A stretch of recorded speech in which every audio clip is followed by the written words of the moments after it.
With Phil stumbling drunkenly out of his bed, appearing in his head all the things he's wanting to be said. 19 minutes are filled to fill, with so much time to kill. He promised chill, but all he does instead is beg and show. The stream's online and straight away begins to whine, but all is fine as long as Shaz benign and doesn't step out of line.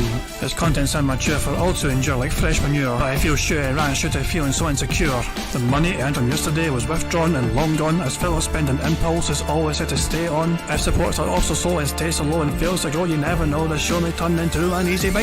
Once ticked off across the board with charge to what because the squad can't be ignored, just how much DSP makes us feel so bored to help us fight or sleep and try to keep alert to watch a creep who play bingo, but Phil will bitch and why his sheep are also cheap while DSP is chasing green. We're seeing green across the screen as Phil's routine predictability rivals are slow machine. He's not in burp and leaning ban. It matters not if Patrick Fan is child can't see if others make him feel less of a man. Takes a drink and starts his like before lunching into a big pretending there for bills when truth is there to buy a wrestling JPEG. Talks about his shitty life of college cat and fatty life and all his strife of forgetting that it's done well and they were rife. With drama he will react but isn't act as a fact as he rehearsed to be exact and how he felt he was attacked. He's nearly over and a win is in sight with what to white despite Phil to light that tips were not light.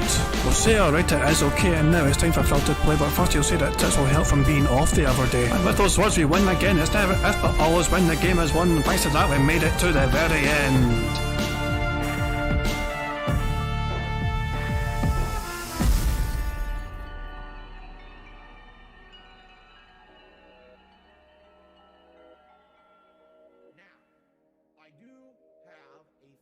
Hey guys, King Jet here, and welcome to DSP Bingo for us today, Monday the 5th of December 2022. I hope you're all doing well indeed. I'm a wee bit running late, so I'm just going to get cracking right into this.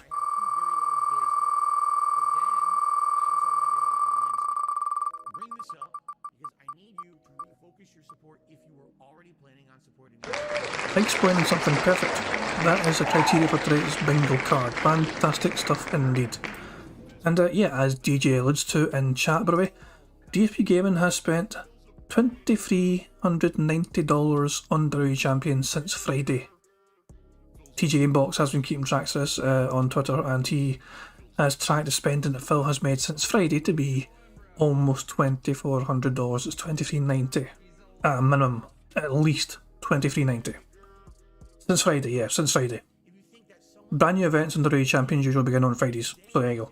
So, explaining something is the criteria for the card. So it's, and by the way, the centre square today is Phil just whining about people complaining about cholesterol protocol. So that's just a centre square today, and he will probably go into a rant about it because he likes to do it these days. So, there you go. Explain. We need a number. The first number in chat I see between 1 and 220 will be the card I use, but we'll be doing it. Just give us a number. Something gives a fucking number. Right, there's the first number, so 66.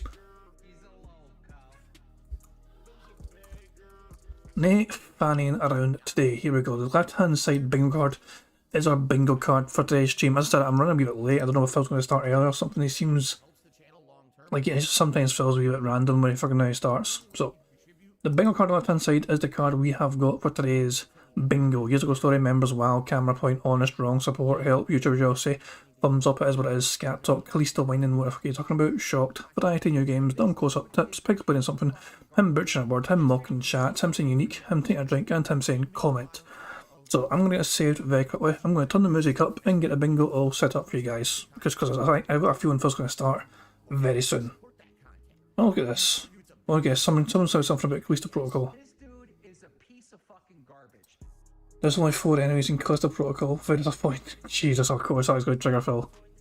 That is definitely going to trigger Phil. Of course it is. Fantastic. The card will say so, yeah. Enjoy the music and I'll get bingo all set up.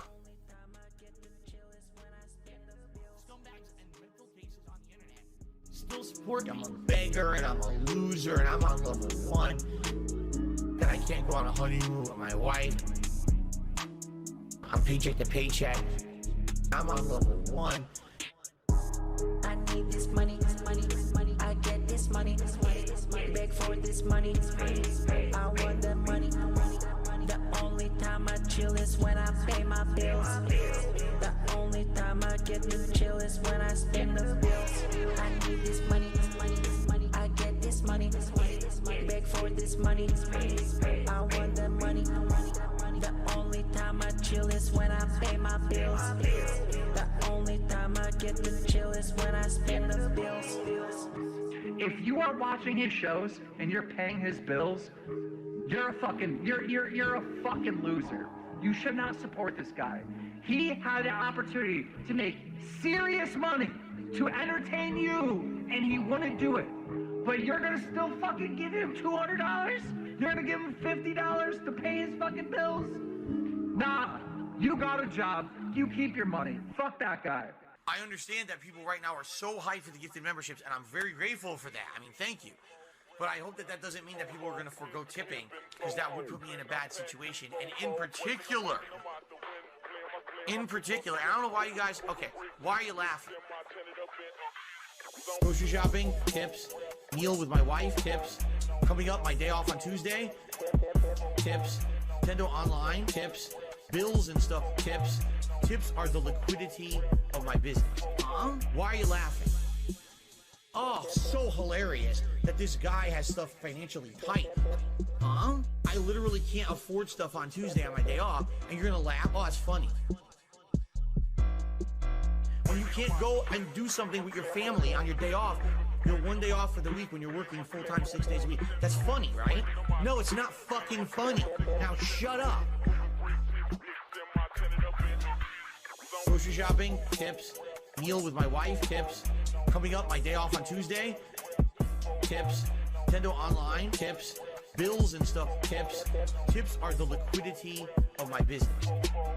Grocery shopping, tips. Meal with my wife, tips. Coming up, my day off on Tuesday, tips. Nintendo Online, tips.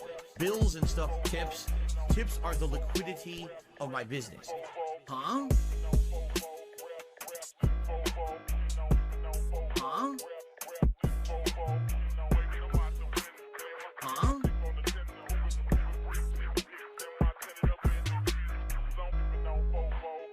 This one's for all my baby girls. Now, what does the sugar do in the sauce? Adds sweetness, adds a contrast. If you don't, it's all going to be tartness, and you won't have any It's going kind to be of sweetness acidity to the from sauce. tomatoes. Right, you'll have And then tart spice. and it's acid and nothing else. All right.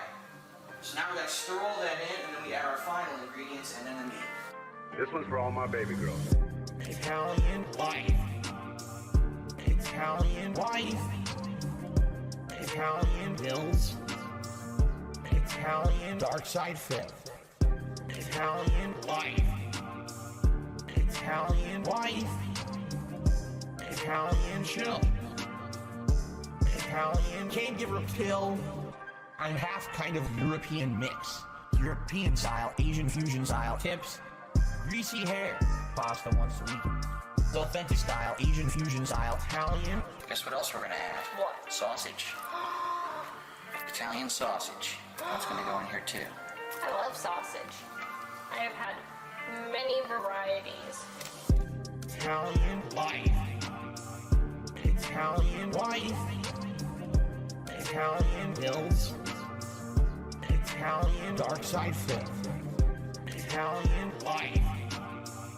Italian wife. Italian chill. Italian can't give her a pill. Why do you pretend to be Italian? I don't. I'm not full-blooded Italian. That'd be ridiculous for me to claim. I'm a quarter Italian. I am 1/4 Polish, and then I'm half kind of European mix.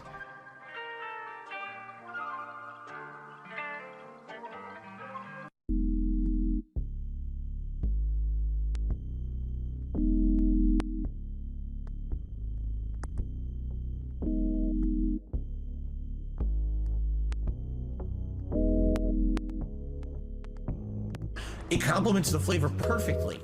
And it's so weird because it's nothing like any other cuisine. It really isn't. I can't even tell you another cuisine that tastes like that. But it's so good. And what I like about Mediterranean food is usually when you get it, you get such a good variety of stuff. Like I got, it came with hummus and pitas. You dip the pitas in the hummus, and that was delicious. Robust, insanely flavorful chicken. It's not dry. It's freaking robust. Give me this dipping sauce, garlic infused dipping sauce. Robust. I will tell you guys is thus. Robust. Robust. It came with their rice, which is the seasoned rice. The tastes, again, it tastes kind of different from other cultures' rices. It has peas and carrots, but it's also got this unique seasoning in it that's really good. And then also a side salad, which was like lettuce, tomato, onion, robust, insanely flavorful chicken. It's not dry. It's freaking robust. Give me this dipping sauce, garlic infused dipping sauce. Robust. I will tell you guys is thus. Robust. Robust. Robust.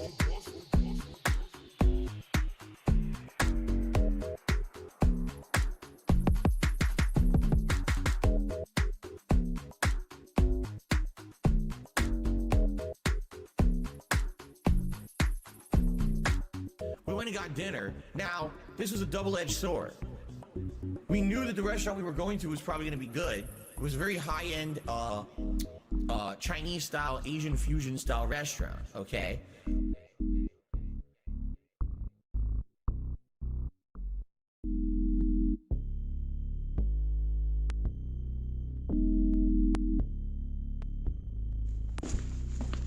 Darksea Devil. Is that how you say it? Darksea Devil? There's a Darksea Devil or Darksea Devil.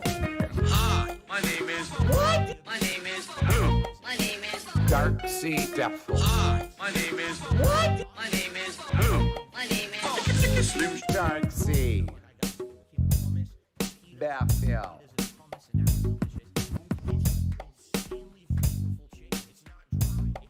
Okay. Good morning, everyone. Phil here, and welcome to the Level 1 podcast. We're busy having fun down here on Level 1. And again, happy holidays, my friends. Welcome to the show. Today is Monday, the 5th of December, 2022. And today is a day.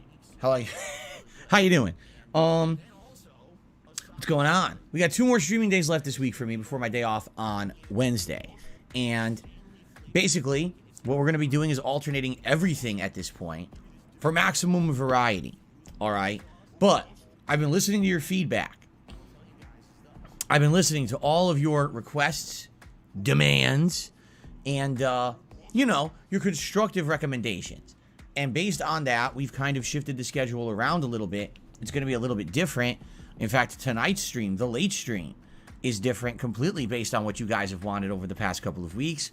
And next week, it's looking like also is going to actually be a little different than what I had originally envisioned. But honestly, it really depends on how things go. In addition to all of that, there is another X factor in here that I have not as of yet mentioned, and I need to start bringing it up today because it is a major factor for next week's streams. Okay? Namely, patron private react videos. Patron private react videos. That's right. Every month, I have people who pledge to my Patreon. No. I wasn't going to try and nitpick here, but does his finger look messed up there randomly? Never mind Phil's fucking ghoulish looking fucking face here. It looks like his fucking belly. It's like, what the fuck is going on here?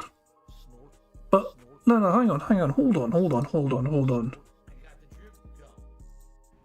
Patron. It's like a wee cut there or something. Private. React. Video. Hold on, let's try and get a wee. So it's not too bloody. It's just, the index finger. Set wee mark, index finger. Strange, because it looks like we've got a wee cut there or something. What in the hell? Stick out. He's been smashing that WWE Champions game far too much and it's really hurt his index finger. Yeah, bizarre. Definitely, as soon as I saw his finger, I was like, what the fuck happened to his finger? Phil looks goddamn awful today. Like, worse than usual. That's right. Every month, I have people who pledge to my Patreon at patreon.com/darksidephil. And if they pledge $50 or more, I owe them a private react video, length of which is between 20 to 30 minutes long per pledge.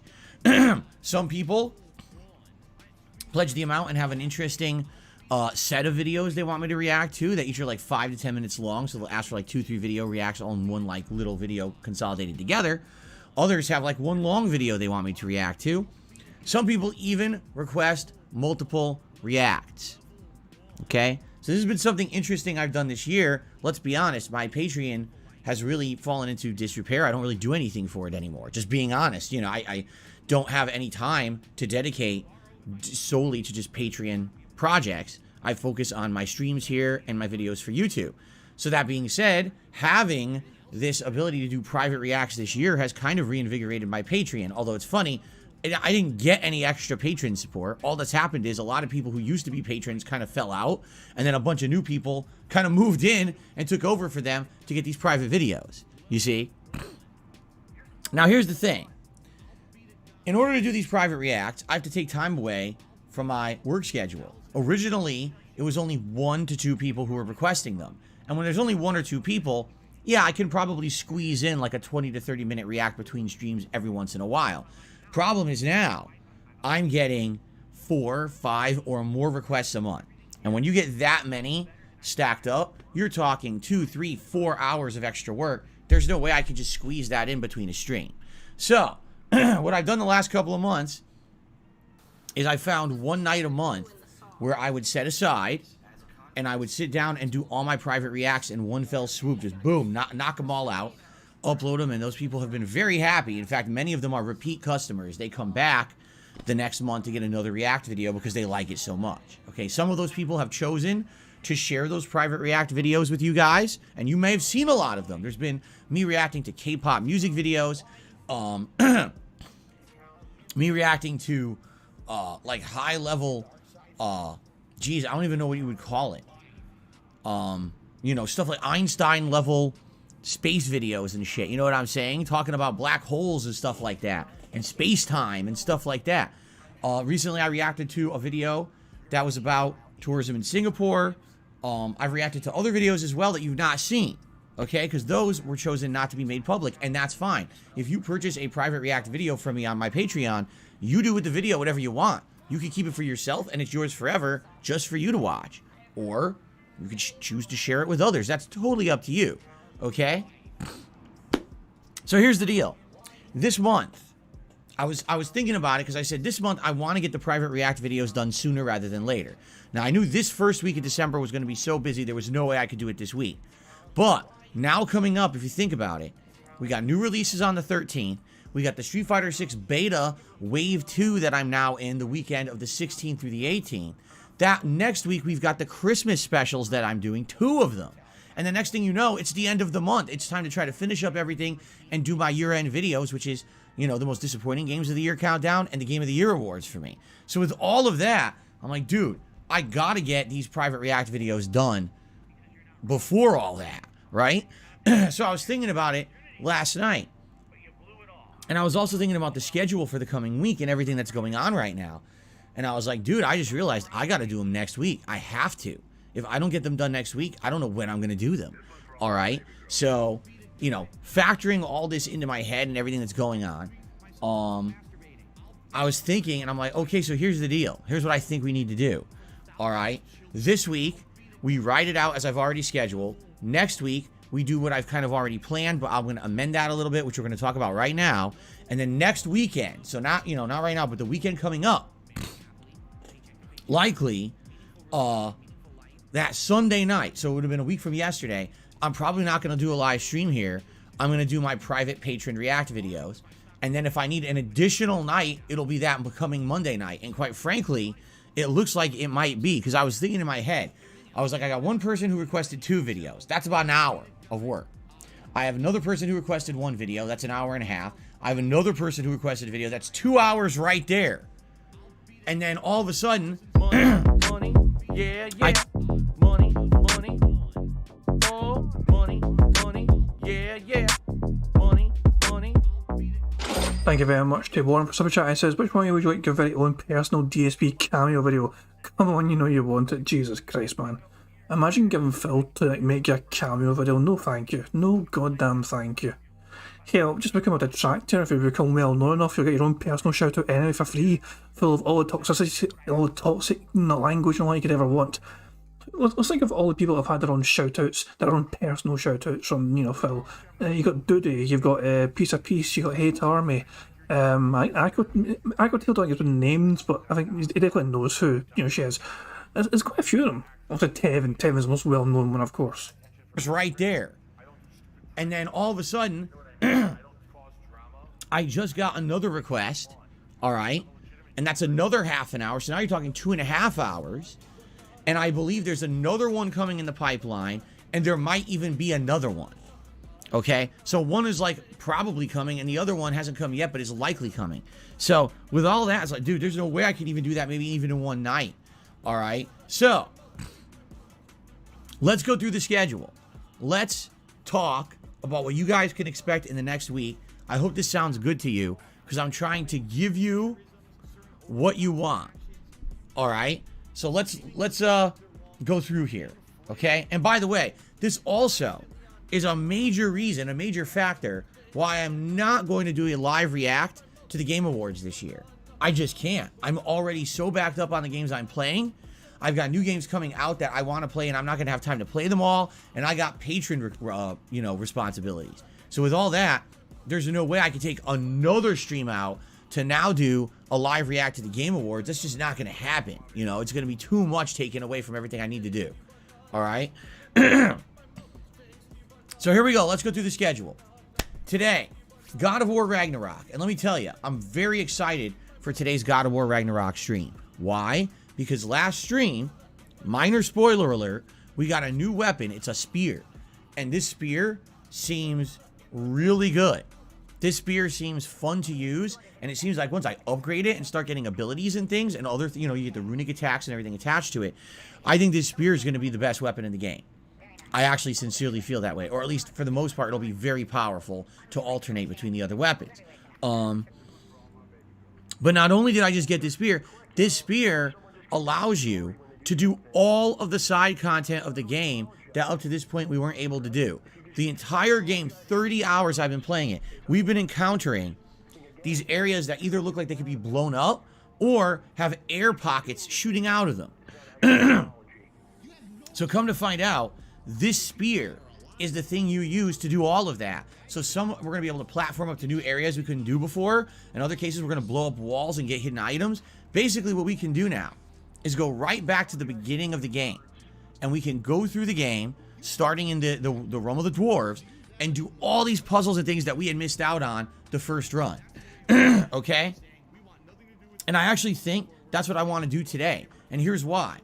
Right now, the spear is at a very low level. I bought a few upgrades for it, but not that many because I didn't have that many or that much experience for Kratos. If we take a whole stream to go through and do side content, we can now do optional fights. We can earn a ton of experience for Kratos and put all of that into the spear. So now when we get back to the main story, if I want to use the spear, it'll be leveled up and ready to use, as opposed to just being a low-level thing that's a starter weapon, you see? So, that's what I think I want to do today, especially because last stream we did all story, like 100% story. And that was a lot of heavy story development. I think it's time we got to mix it up. We go kind of back and forth. Okay? So, I think today it's going to be a let's go back and re-explore the world of God of War Ragnarok with this spear, solving puzzles, opening up optional areas, doing optional fights, and getting lots of extra loot and experience. Okay? That's what I'm feeling today is going to be. Now, by the way, don't worry, because I already see some people freaking out, and they're like, so all you're going to do is puzzles today? No. The side content of God of War is actually some of the best rated content ever in a video game. When people were reviewing this game, a month ago, they were saying the side content of this game is essentially on par with that of Witcher 3. Meaning you're going to find optional areas with their own unique stories, boss fights, and challenges. Different from the rest of the game. It feels like it's part of the real story of the game because it's so well designed. It's not going to be, fetch quest, go kill 400 generic enemies in this area with the spear. There's nothing like that in the game, you see? So, I'm very excited to be re-exploring today. I think what we'll do is we'll go through the world of the dwarves. If you remember, in the lake, which is the starter area, there was actually a bunch of areas that needed the spear to either climb or blow things up. I remember there was an area that had one of those diamond-shaped things that you can now stab and go into a portal or whatever. We could check those out. Then in the caves, if you remember the mines, right outside the mines there was some stuff to do, and then right inside the mines there was some stuff to do. throughout the mines. So I think that's what we're going to be focused on today. Go through Svartalheim and see what spear puzzles we can find and go from there. All right. I know there's more in like Alfheim and stuff, but I think we should start with Svartalheim since that's the earlier area and see what we can find there. In fact, we're in Svartalheim right now. That's where we just got the spear from. Okay. So that's the plan for today. I hope you're down for a chill, fun stream where we explore, we do optional content. Okay. Tonight, 6:45 p.m. Pacific time. It is my first ever Modern Warfare 2 Warzone 2 full-length stream. Yes, I've listened to your requests. And finally, I'm going to do a full stream of Warzone tonight live. Okay? So, I played an hour of Warzone last stream. I thought that it was fun. It's pretty much exactly what you expect from Warzone or Battle Royale in general. But obviously, in order for me to get better at Warzone, I need some opinions on what are the better weapons, what's the better loadout, what should I be looking for when I'm running around and looting early on, where are the good places to hide. You know, I need advice. So, I'm hoping to get some advice from you tonight in my first ever full-length Warzone stream. If I play Warzone tonight and we get good attendance, good engagement, and good support, then this will be a regular thing I will do. Just like when I was playing Black Ops 4 Blackout back in Black Ops 4 years ago, I'm okay with having Warzone be a regular thing on stream as my multiplayer regular thing to go to. Now, I'm not saying I will never play regular multiplayer of Modern Warfare 2 again. I'm just saying we've done that for a month and a half. People have been absolutely screaming for Warzone. So I said, I will give you what you want. Let's try it out tonight. Let's see how it goes. Now, if we do this tonight and the stream tanks, you know, not good viewership, not good engagement, and not good support, then I'm not doing it anymore. You know, you guys screamed for it for a long time, and I'm going out of my way to do what you want. I don't even know how much I'm going to like it. We'll see. All right? You're going out of your way to do what the audience wants. You're basically selecting a different option within the same game you've been practically playing. It's a different mode in that game. It's not a... Jesus, I'm going out of my way. Jesus Christ, man. They basically just select a different option within the same game he loads up. The overall game. But the whole point is I've been playing Modern Warfare 2 for a month and a half. And I've noticed that the attention and the positive attention, I should say, for the streams has dwindled. At first, it was everyone was excited to see me play Modern Warfare 2. Now it's like most of the people there are just there to see me rage quit and be frustrated at the shitty server performance. That's not cool. I'm not here to suffer. I'm here to supposed to be a gamer enjoying games and having a good time and putting out meaningful streams for you guys. All right? Meaningful, fantastic. Thank you for that. I'm so glad that Phil says meaningful still. Remember, he said it didn't say it for ages. So that being said, I hope Warzone appeals to you. I hope it satiates that desire you've had for the last couple of months to see me play it. And I hope that it's fun and it works out. And if it does, I'm more than happy to have this be a regular thing a couple times a week, if not more. Play it for you and get better at it and try to get victories and stuff like that. All right, we'll see how it goes tonight with the first ever Warzone 2.0 full stream. I hope you'll help me with it and give me tips so that I know what I'm doing in it. Okay? Aye, that's a flat out beg right there. I hope you help and give me tips. That is just the transparency is completely vanished at that fucking point. I hope you help out and give me tips. That is I just full on beg mode. Phil not begging as much on streams didn't last that fucking long, did it? Fair enough. All right, tomorrow we're going back to Callisto Protocol. No, I'm not going to rant about Callisto Protocol for a third day in a row. Don't worry, because some people were already afraid. They were like, geez, is this going to happen again now, Phil? Another Callisto Protocol segment? No. All I will say is this, okay? Yesterday, I played another 3 hours into Callisto Protocol, so I'm 8 hours in now. The game is getting much harder. It's also getting way more tense and scary. I'm liking it. The further in I get, the more fun I'm having with it, okay? I like the fact that they're ramping up the difficulty, that it's getting more scary, more challenges, and I have to strategically now go through these areas. It's not just walk through anymore. Now you got to be careful because you can't alert more than a few enemies. You are dead if you do. So I'm loving it, and it's hilarious because once again, another day, another group of idiots on the internet, content creators too, crapping all over the game, literally reiterating the same talking points that other people have said with no factual justification. Oh, the combat sucks. Oh, it's just not scary. Oh, what the fuck? You're an idiot. You can't just say that stuff. You have to justify what you say. Give factual evidence, not just crap on a game. So he is specifically referring to actual other content creators. Not only is this Callisto whining, this is him having YouTuber jealousy, and that's our first bingo of the game.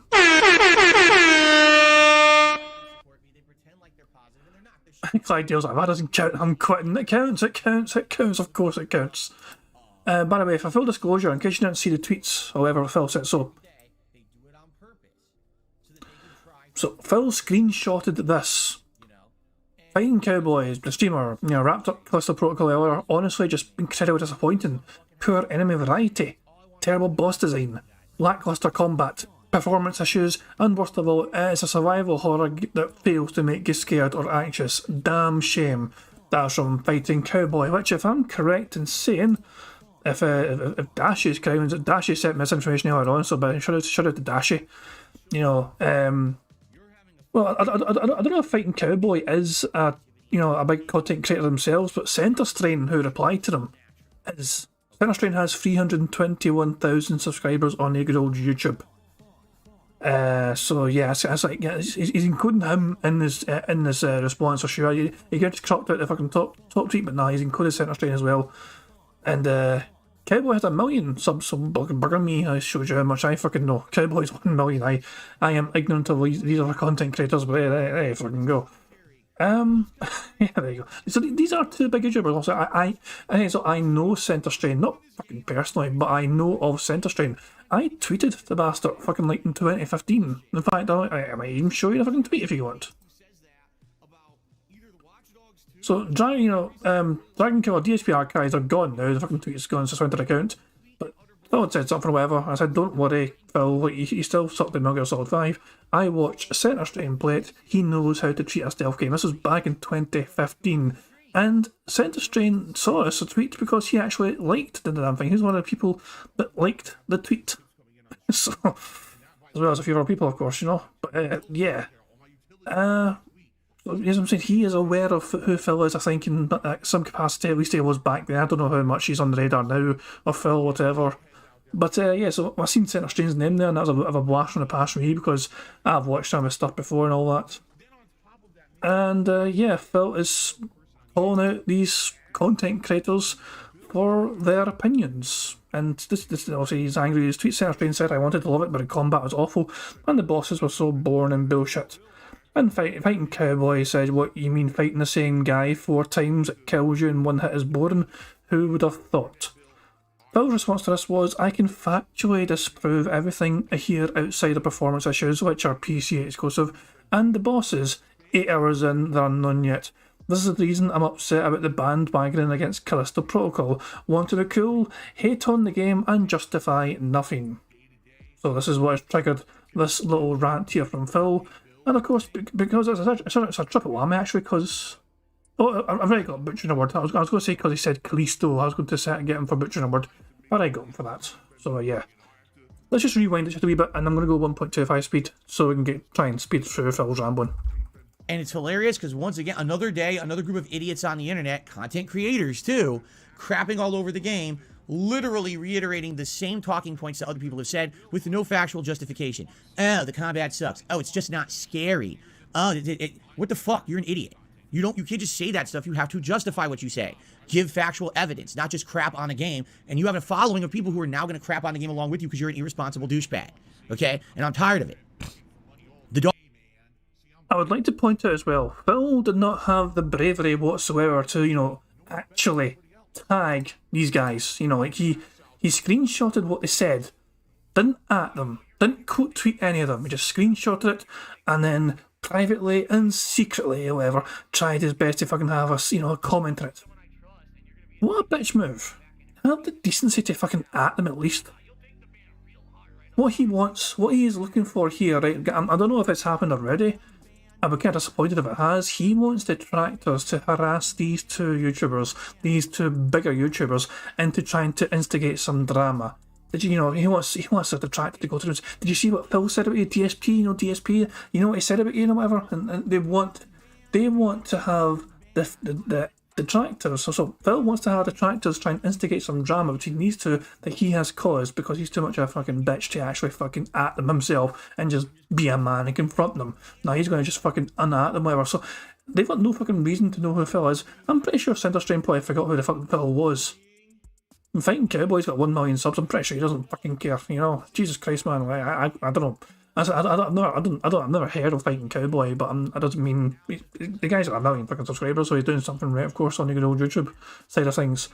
It's one of those things where they probably don't even fucking care who Phil is, and I would hope that the detractors just don't fucking bother. Don't bother him. Phil wants to try and get some drama stirred, and he wants to be able to say nothing to do with me. I didn't contact them. He is absolutely fucking sitting the bait for the detractors here to try and start something here. To try and get these two fucking random bigger YouTubers than Phil interested in him. Just ignore it. Just let these two are blissful ignorant. They don't fucking, they don't have to care. Phil's in the minority here of his opinion. Phil is quite wrong about his opinion. If Phil likes the game, that's fair enough. But he's fucking bitching and whining and trying to claim to his audience that they're all wrong and I'm right. Fuck off. It's subjective, Phil. The fucking Fighting Cowboy guy finished the fucking game. His opinion was it wasn't that fucking good. He played the whole fucking game, which is more than what you've done. Dogpiling must end. It's actually funny because I saw someone, well, I was alerted to a tweet this morning. Someone had posted up someone who's playing the game at a very high level. Okay? They have mastered the alternation between using the grip, melee, shotgun, and then combos between them. If they get swarmed, they dodge 1 or 2 times, grip, shotgun, push back, hit, grip, dodge, grip. And it's really cool to see this in action. And even then, admittedly, you can't play it perfectly. You're going to take damage. But I think that's the beauty of Callisto Protocol, is that it's not meant to be a game that you're going to play flawlessly. It's a game that's realistic. If you were in a real-life situation where all the odds were against you, you're not going to get out unscathed. You're not going to do a perfect run where you go, dodge everything, and then just destroy everything instantly. You're going to take hurt, damage. You're going to get hit. It's fine, as long as you survive, right? I think that's the point of the game. I love it. I can't wait for more tomorrow on the main stream to see where the game goes, okay?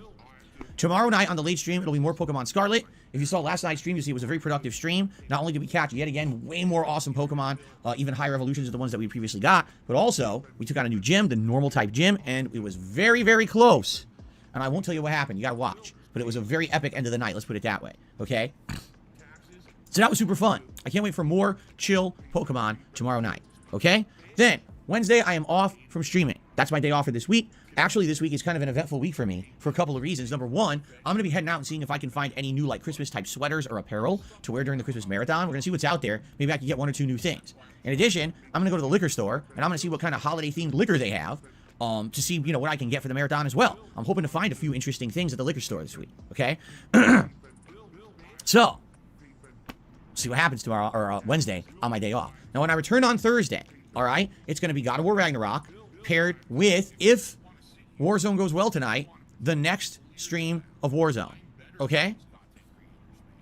That'll be Thursday night. Now, Friday. This coming Friday, everyone. Important. What's that?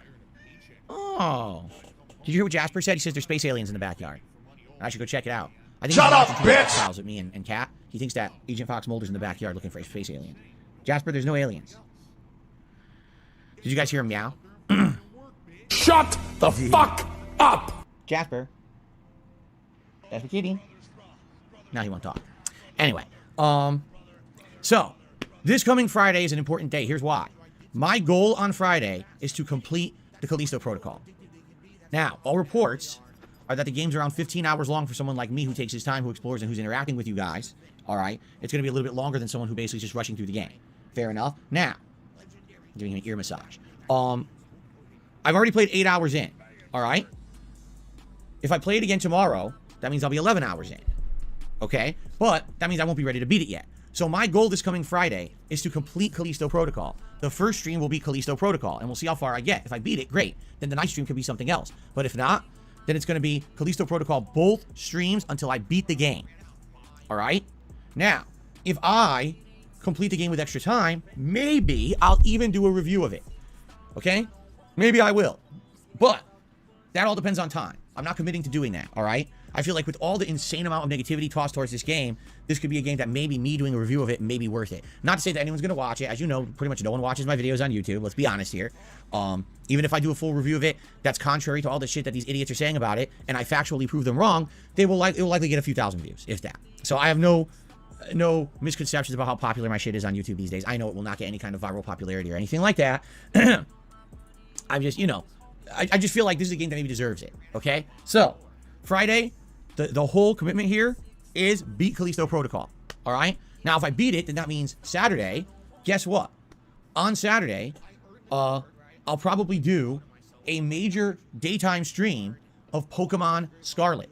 Yes, I will actually do Pokemon Scarlet as the daytime stream on Saturday to give you guys what you want. Bring it back to main daytime streams. Okay? Saturday night. More like give you what you fucking want. More fucking significant contributions for fucking Pokemon. Let's look at the analytics, shall we? Ever since Phil has moved Pokemon to night streams, he has earned $81 and $64 on the two streams. Whenever Pokemon was on a day streams, he was earning significantly far more than that. $249, $100, $179, $201 for the 4-day streams of Pokemon Scarlet. He is getting his hat go usually very easily whenever it is on a day stream. The night stream though, he is nowhere really that near it. So yeah, you wonder why Phil is trying to bring it back to the goddamn day streams.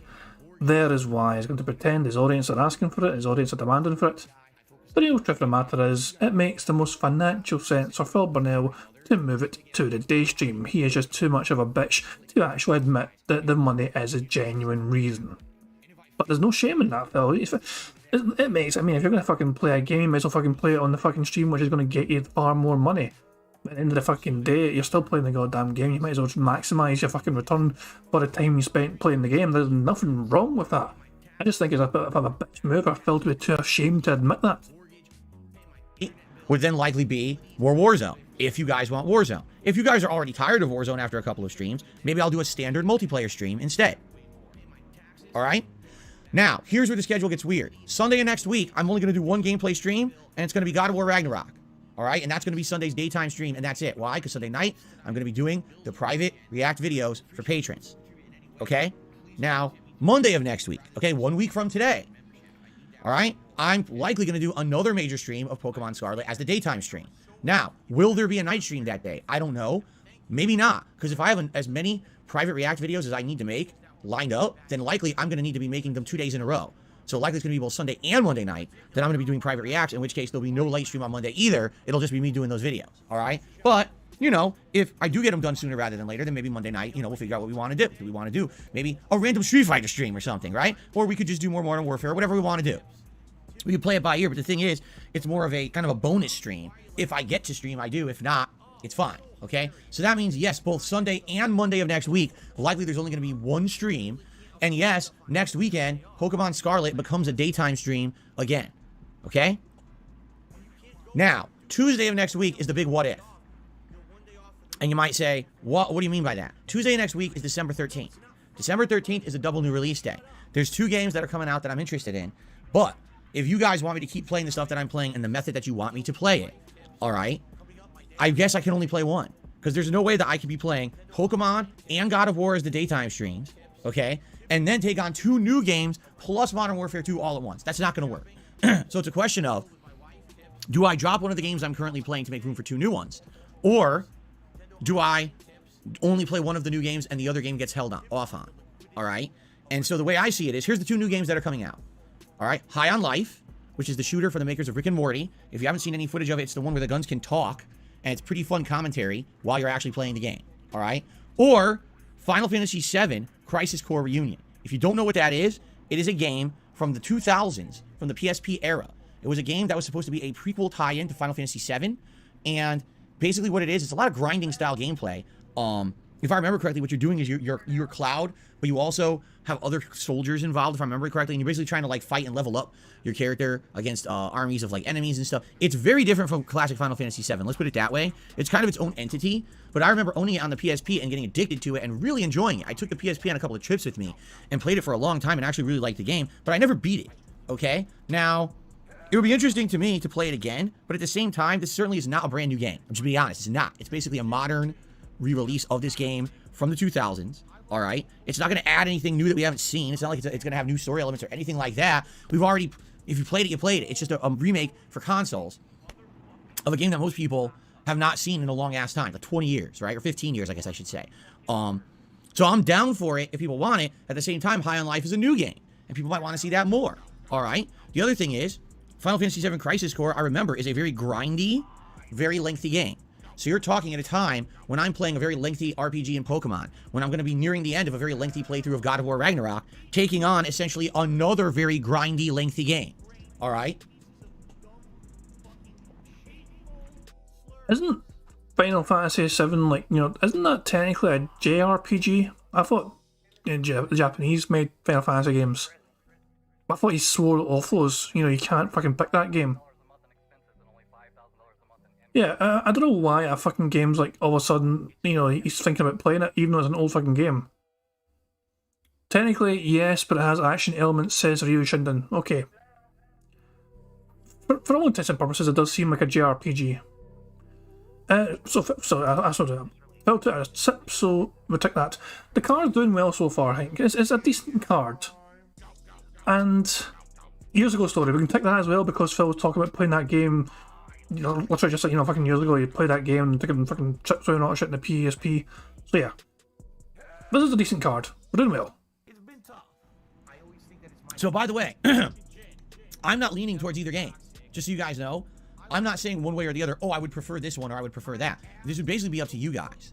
All right? But the way I see it is, we have to make a decision. Because then, that later on that week, is the Street Fighter 6 Beta Wave 2. And I'll be playing that all weekend long, the 16th, the 17th, and the 18th. And then, we're going to get back to regular gameplay, 19th and 20th. Then I'm off the 21st. And then the 23rd is my Christmas Marathon. The 24th is my Christmas Eve WWE King of Christmas Tournament Sims. You know, we've got special stuff coming up that, again, is going to take away from my ability to be doing the regular gameplay streams. So, you know, again, the way I see it, we've got to either choose something that we're going to drop entirely from the streams to make room for the new releases, or we can only play one of the new releases. That's the way I see it. All right? So, think about it. Let me know what you prefer. All right? I'm basically trying to give everyone everything they want. I got to make the time to do the private patron react videos. I'm bringing Pokemon back to the main streams as soon as I can. I'm finishing Callisto Protocol as soon as I can, so it's not a lingering playthrough. And then I'm trying to factor in, can I bring in new releases? If I do, which one do I bring in? I'm listening to all of your feedback, and I'm trying to do the right thing. Right now, there's no right or wrong answer, really. Because right now, quite frankly, it's a situation where I can only please some of you. There's no way that my choices are going to please everyone. Because right now, there's some people who want to see more God of War. There's people who want Pokemon and they want it on the day streams. There's people who want to see Warzone and they're excited for that. There's people who want the new releases. There's people who can't wait for Street Fighter 6. There's people all over the place who want everything. You see? So I have to do my best to appease everyone. But I know that means that I can't really fully please anybody. Everyone's, you know, at some point you're gonna be like, well, I can't just get everything I want, you know? You know, it is what it is. So let's think about it. But Hooray! Finally, I was waiting for him to say that. I was waiting for him to fucking say that. It is what it is. That is another bingo on the card. Fan Dabby Dozy. Let me just check this very quickly. Jesus Christ, I just seen Dash's message in Discord. Right, I'll take it. Slight derailing. Dashi says, there's no specific moment, but I want DSP to have this happen to him. You have been granted the greatest gift of all. The gift of life. Tell me, what have you done to deserve this superlative good fortune? Well, I say this with the highest respect, but what gives you the right to ask, no, actually demand, that answer of me, your magnificence? All must answer to the Inquisitor. Money, money, oh, money, money, yeah, yeah, money, money. Thank you very much, Black Major Super Chat. It says Porky spent $2,400 actual dollars this weekend. I know it's Friday. I've got it in the title here. DSP Gaming has spent $2,390 since Friday on WWE Champions. He has spent at least $2,390. Don't worry, we'll go back to the Red Dwarf. It's right here. So remember, Dashi sent me this, and he wants this to happen to Phil. Phil, essentially, Dashi wants Phil to be judged But how do I know I'll get a fair hearing? Because, like all who stand before the Inquisitor, your judge shall be... Yourself! Oh, Smeg. Oh, Smeg indeed, matey. Everyone is judged by their own self? It's a bit metaphysical, I know, but it's the only fair way. Now then, justify yourself. Well, first, Liar! I've done good things. No, you haven't. In my heart, I've always tried to do good things. No, you didn't. Look, in my way, I've tried to lead a good life. When? I say, thinking about Rimmer as a wee bit like Phil. You know, actually, it's like, I'll say, if anyone's ever watched Red Dwarf, Rimmer was like the fucking smarmy, annoying fucking like bootlicker, you know, fucking like, mummy's boy of the fucking show, you know what I mean? But yeah, it's one of those things where it's like he still had a couple of endearing qualities all the same. It's bloody hell, man. This is a fantastic episode, by the way. I mean, if you've never seen Red Dwarf, I'll highly recommend it and check this episode out as well. It's fantastic. I love Red Dwarf, especially, you know, I got a bit. I think it went on longer than it should have. You know, obviously the later seasons, you know, they're all fucking old as shit and they came back for some more. It was like, okay, guys, calm the fuck down. You know what I mean? It was a good thing in the fucking, you know, 80s, early 90s, whatever, you know what I mean? But it ran its course, you know what I mean? The time to hang up. But the classic Red Dwarf, you know, episodes are genuinely top drawer. And as Prophet points out, that $2,400 that Phil spent since Friday and WWE Champions could easily have bought himself a brand new, brilliant set, you know, future-proof sort of PC setup. So yeah. But yeah, I'm not going to play this whole clip, you know what I mean? But you get a general idea. Dashia wants Phil to be judged by himself, justify his existence, justify why he should be allowed to fucking exist. And who gets to judge that? He himself. Or the alternative version of that. The thing is though, is Phil like Rimmer here? Or is Phil going to be... I'll just play the whole fucking thing. Ah! What's that in the corner? It's the Archangel Gabriel. Well, that's me converted. I'm a new man. Hallelujah. You are a slimy, despicable, rat-hearted green discharge of a man, aren't you? Well, sort of, yes. So then, justify yourself. What else could I have been? My father was a half-crazed military failure. My mother was a bitch queen from hell. My brothers had all the looks and talent. What did I have? Unmanageable hair and ingrowing toenails. Yes, I admit I'm nothing. But from what I started with, nothing is up. Hi, buddy. This is your judgment day, bud. I gotta be cruel. There can be no favors. I'm hearing you on FM. I have to ask you the question. Justify your existence. What contribution have you made? I've given pleasure to the world because I have such a beautiful ass. Well, that's true. Can I go now? That's your case? You need more? Some might say that's a pretty shallow argument. Some might say I'm a pretty shallow guy, but a shallow guy with a great ass. Sometimes you astonish even me. Thank you. There you go, there's a whole clip. So it's like, part of me thinks that Phil might just think to himself, like, is he going to do like Rimmer or is he going to do like Cat? Phil thinks he's so fucking amazing. Like, I have given the world such an amazing fucking, a lot of pleasurable experiences because I fucking made 14 years worth of content. And that's my justification for trying to, you know, exist. Can I go now? So yeah. The schedule is as follows. Today, God of War and my first ever Warzone stream. Tomorrow, Callisto Protocol and Pokemon Scarlet. I'm off on Wednesday. Thursday, more God of War and more Warzone. Friday, the conclusion of Callisto Protocol, even if it takes both streams and all day long, I'm finishing the game, and if there's time, I'm going to do an actual review of the game. Saturday, Pokemon Scarlet becomes a daytime stream, and probably more Warzone. Sunday, God of War and only God of War, because I have to do private Patreon React videos. Monday, probably Pokemon and only Pokemon, because I have to finish doing my private Patreon React videos. And then Tuesday, we have to decide what the new game is going to be that I'm going to play, and that'll probably be the main stream, and then something at night. Okay? There you go.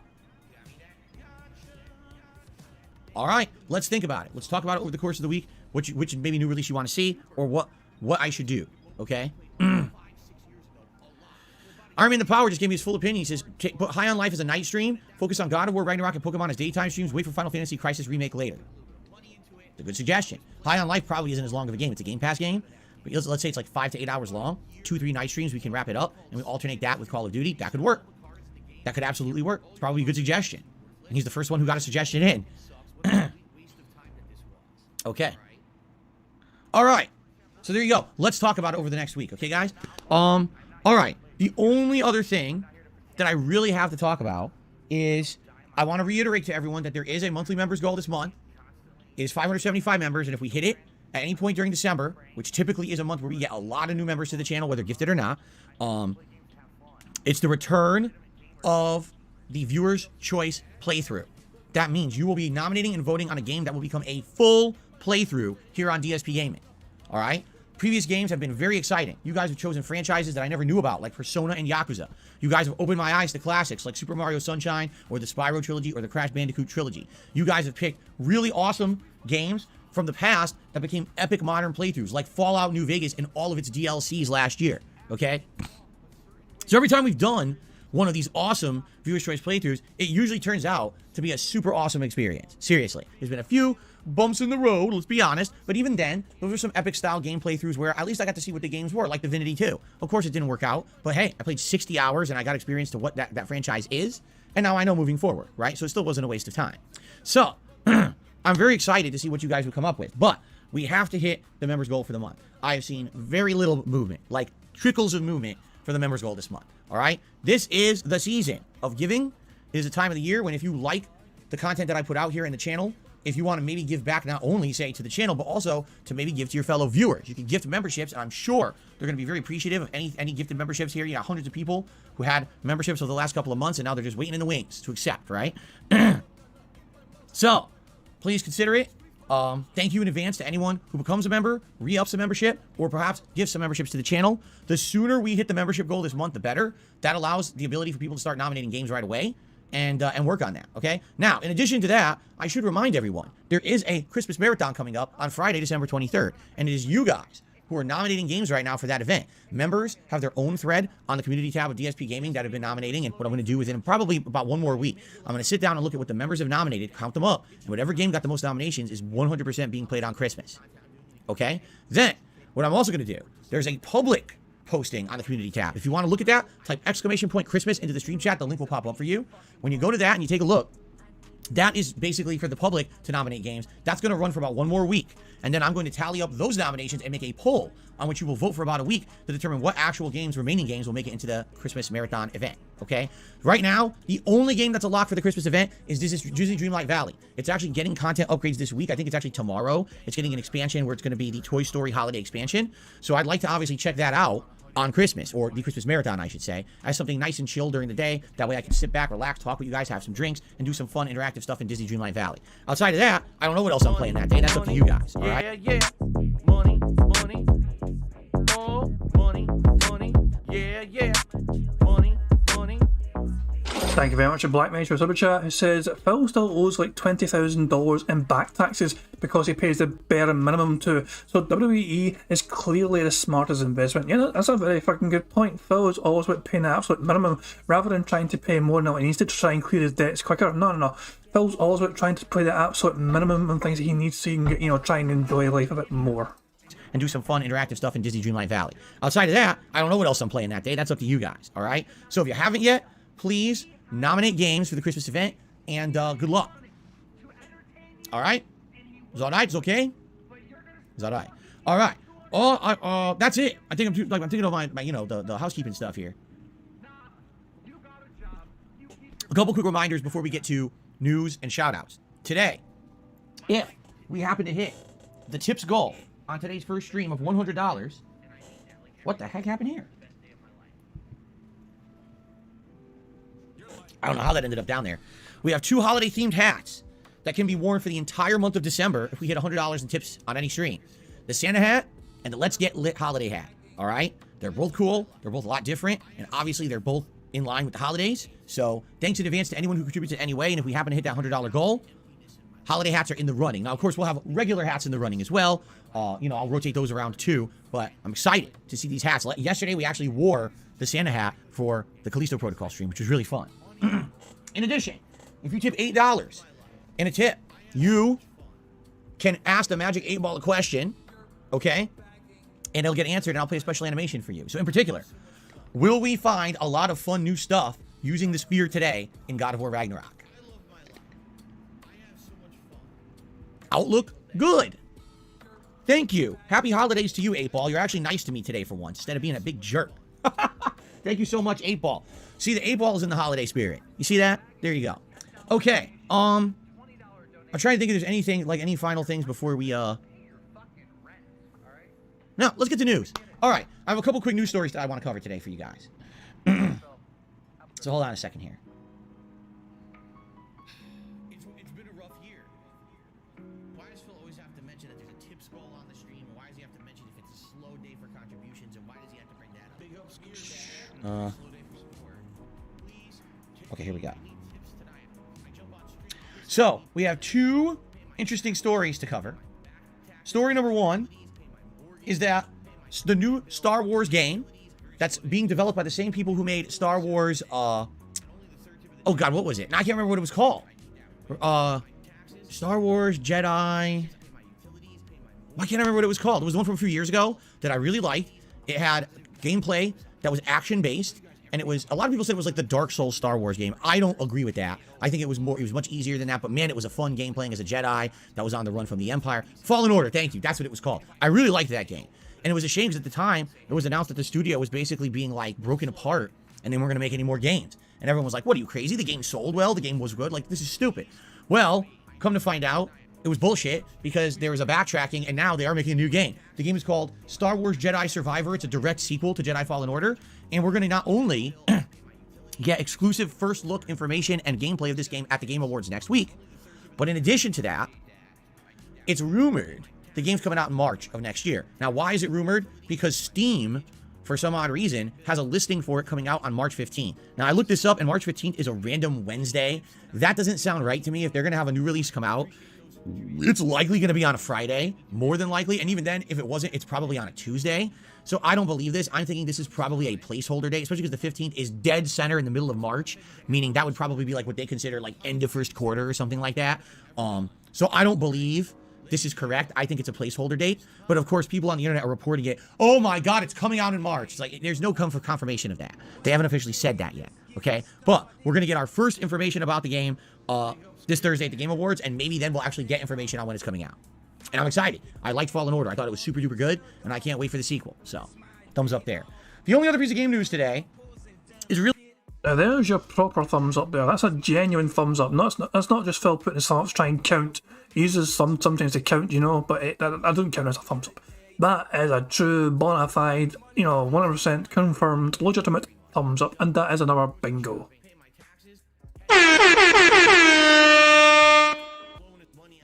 Really non-news, but I see people that are reporting it like the sky is falling, this is it, this is the end. So here's the news. I'm just going to read it word for word.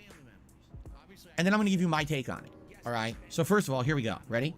Microsoft is now setting a $69.99 game price for all of its first-party titles that are now built exclusively for the Xbox Series X and S game consoles starting in 2023, including the upcoming Forza Motorsport, Redfall, and Starfield games. Okay? Microsoft had this to say about it. This price reflects the content, scale, and technical complexity of these titles. Okay? Now, allow me to translate that statement. All right, let me reiterate it. This price reflects the content, scale, and technical complexity of these titles. Translation for layman's terms. We wanted to wait and see if the market would bear the extra $10 that all of our other contemporaries are already charging.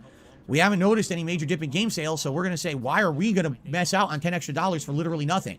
We're jumping right on that free money bandwagon, everyone, so pay, and enjoy the ride. Because let's be honest here, $10 extra is not going to finance anything significantly new. It's not going to make these games any better. They just want $10 more profit, okay? That's all it... There's a fucking pot calling a kettle black situation right fucking here. Phil calling out another fucking company for their greed. A pure fucking greed to try and get as much money from fucking consumers as possible.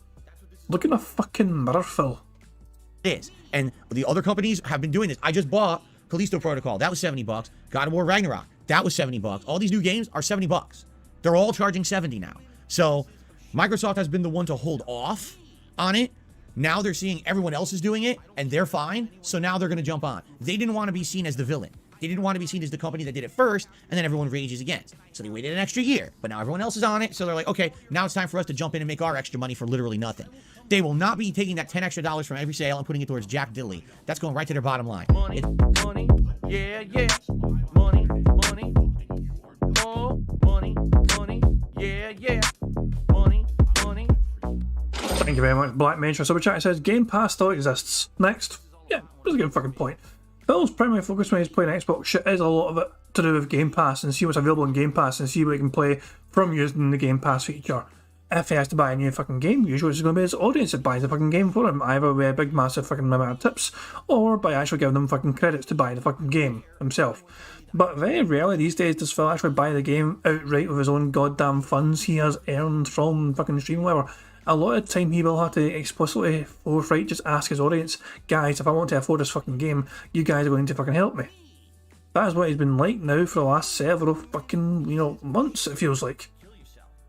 So, yeah. And all the meanwhile, Phil's dropped out Phil spent almost $5,000 in the last 2 weeks on WWE Champions. Just let that sink in.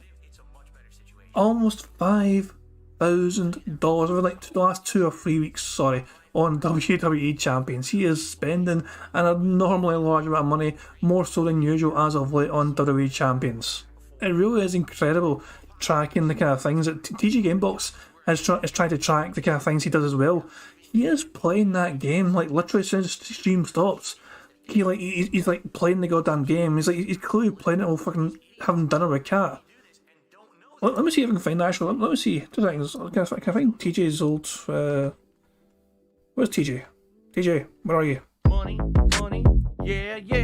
Ah, found you. Money, more money, money, yeah, yeah. Money, money.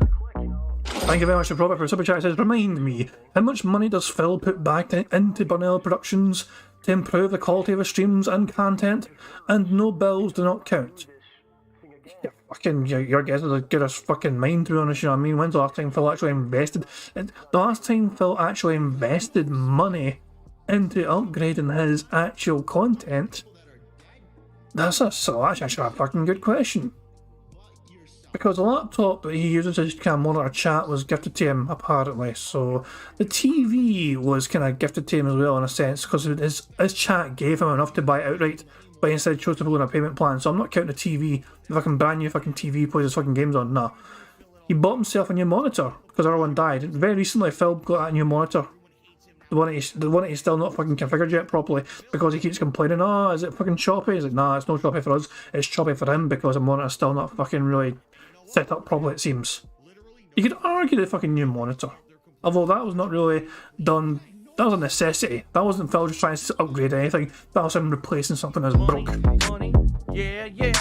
Money, money. More money, money, yeah, yeah. Money, money. Thank you very much for Super Chat, D-Dog. I keep wanting to say Lord D-Dog. I know you're not a fucking Lord anymore, but god damn, I'm just used to saying Lord D-Dog. It says, but Phil Spencer, no relation, said back in September, said that price of games are going to increase as well as Game Pass. I guess Phil completely forgot about that little bit of information. Yeah. And by the way, let me just refresh that animation because I wanted to check something. So that's why I make sure it looks okay now on screen. It does look okay. See, I moved it. I moved the animation over to a wee bit to the right. Yeah, yeah. Money, money. You can actually see us. I'm saying I moved the animation slightly more to the right, so now when people have long names, if they subscribe or whatever, when it plays, you actually see the whole name now, it looks like, unless they have a long... It still doesn't fit in the bottom properly, D-Dog's name is a bit long and it kind of creeps over a wee border there at the bottom of the screen. But I'm happy with it anyway, you know what I mean? So there we go, I'm just glad that works alright. But yeah, typical of Phil, he done a little bit of research apparently. He claimed to have done research into this fucking story, bullshit, because if he had actually paid any attention, as D-Dog pointed out, Phil Spencer said back in September that the price of games were going to increase anyway, which is to be expected, so there you fucking go. Chris Tanks is asking who would I rather be stuck in a lift with, Cat or DSP? Phil. If I was stuck in a lift with Cat, there'd barely be any fucking room for me. No, Phil's smaller than Cat. Plus, if he just fucking annoys me, I'll just beat the fucking crap out of him. It's just one of those things where it's like, you know, it's like, why? Yeah, Phil. Phil would definitely be a fucking person. Setting your fucking ground rules. You snort once in this fucking lift. You snort one fucking time, boy.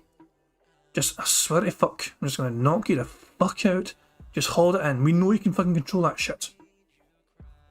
Cat exceeds the weight limit. Fucking hell, profit.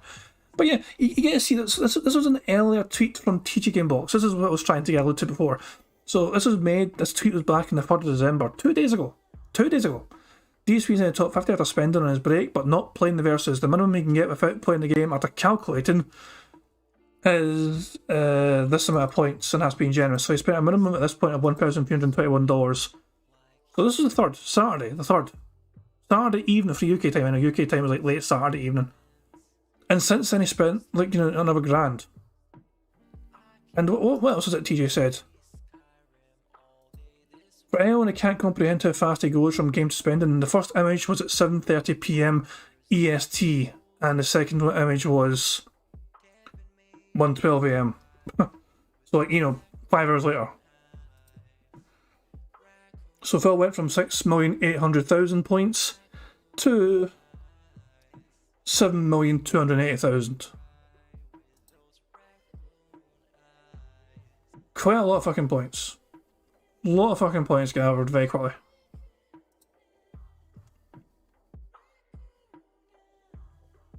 For goodness sake, it's TG does some great fucking work tracking all this shit, you know what I mean?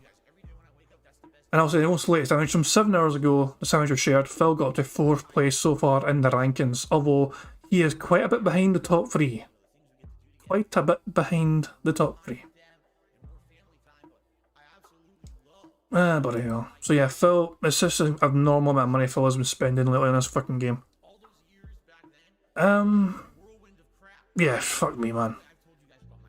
I imagine, yeah, Cat must be at work today. Since Jasper was in the fucking room, Cat must be at work, because you can see the doors open a wee bit there. Just, you know, that side.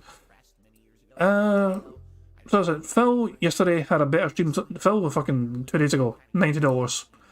$90 in the 3rd.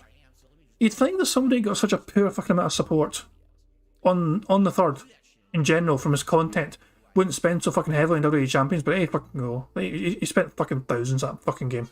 Somebody, I don't know who it was, asked me in chat earlier on, but somebody asked if Piece of Peace tracks the organic member numbers for Phil. And I believe it does. There's a here. Organic memberships are listed here. Piece of Pieces calculations are that there are 327 organic members to his channel. As I'm not sure who it was that asked that, I can't mind, but I do remember him asking. I just didn't know I wasn't able to stop at the time. But Piece of Piece calculates that there is 327 organic members. And a reminder, Phil is currently at 480. So, make of that what you will. It's bullshit. It's the most nonsense PR talk I've ever heard. Seriously, that's just baloney. There's absolutely no way that that's going to go towards these games being any better. So don't believe it, at all. Okay, it really is baloney.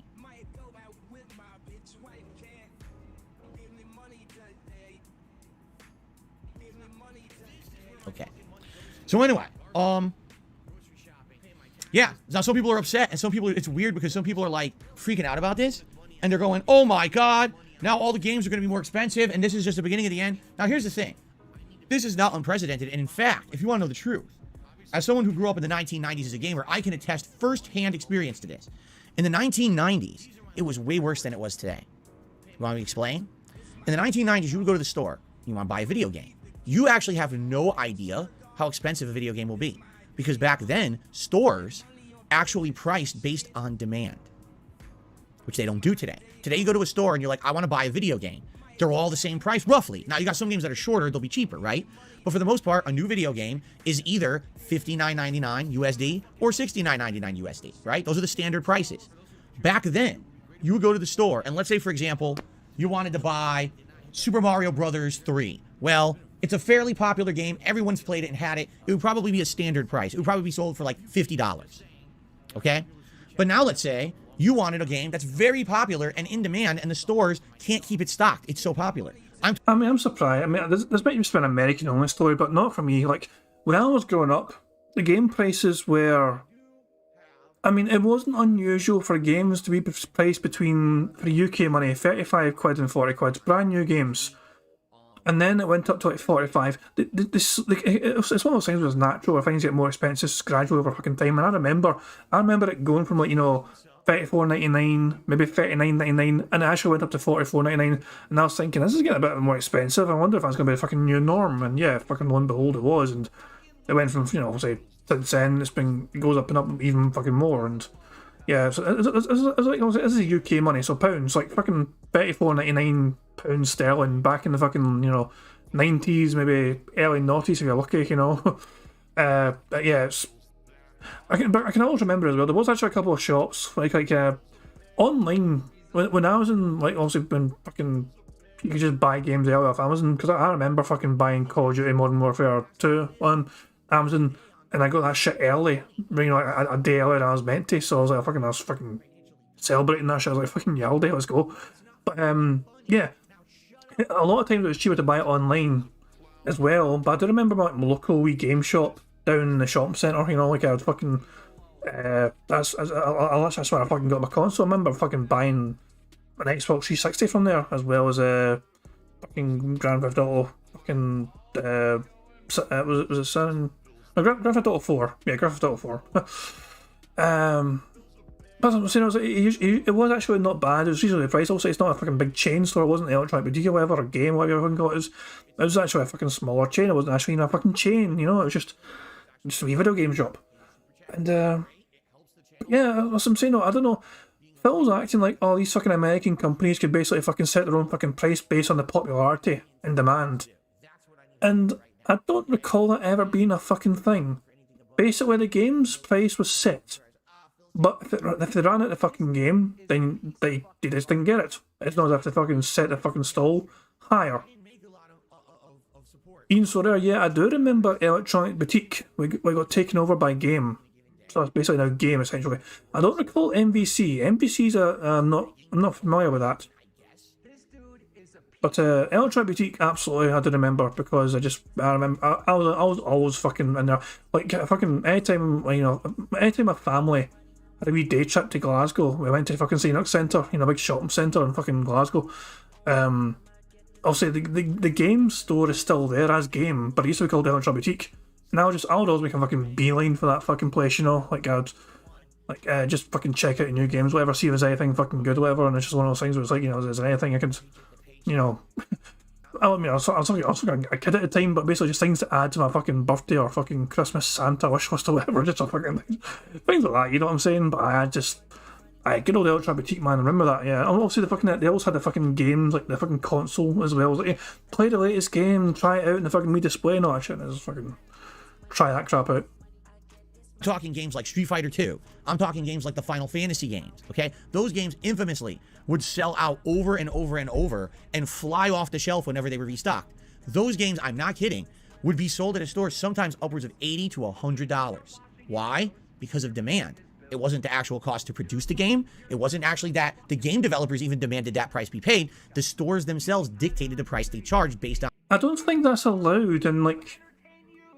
See, I don't think that's legal, at least not in the UK. I don't think you'd be allowed to do that in the fucking United Kingdom.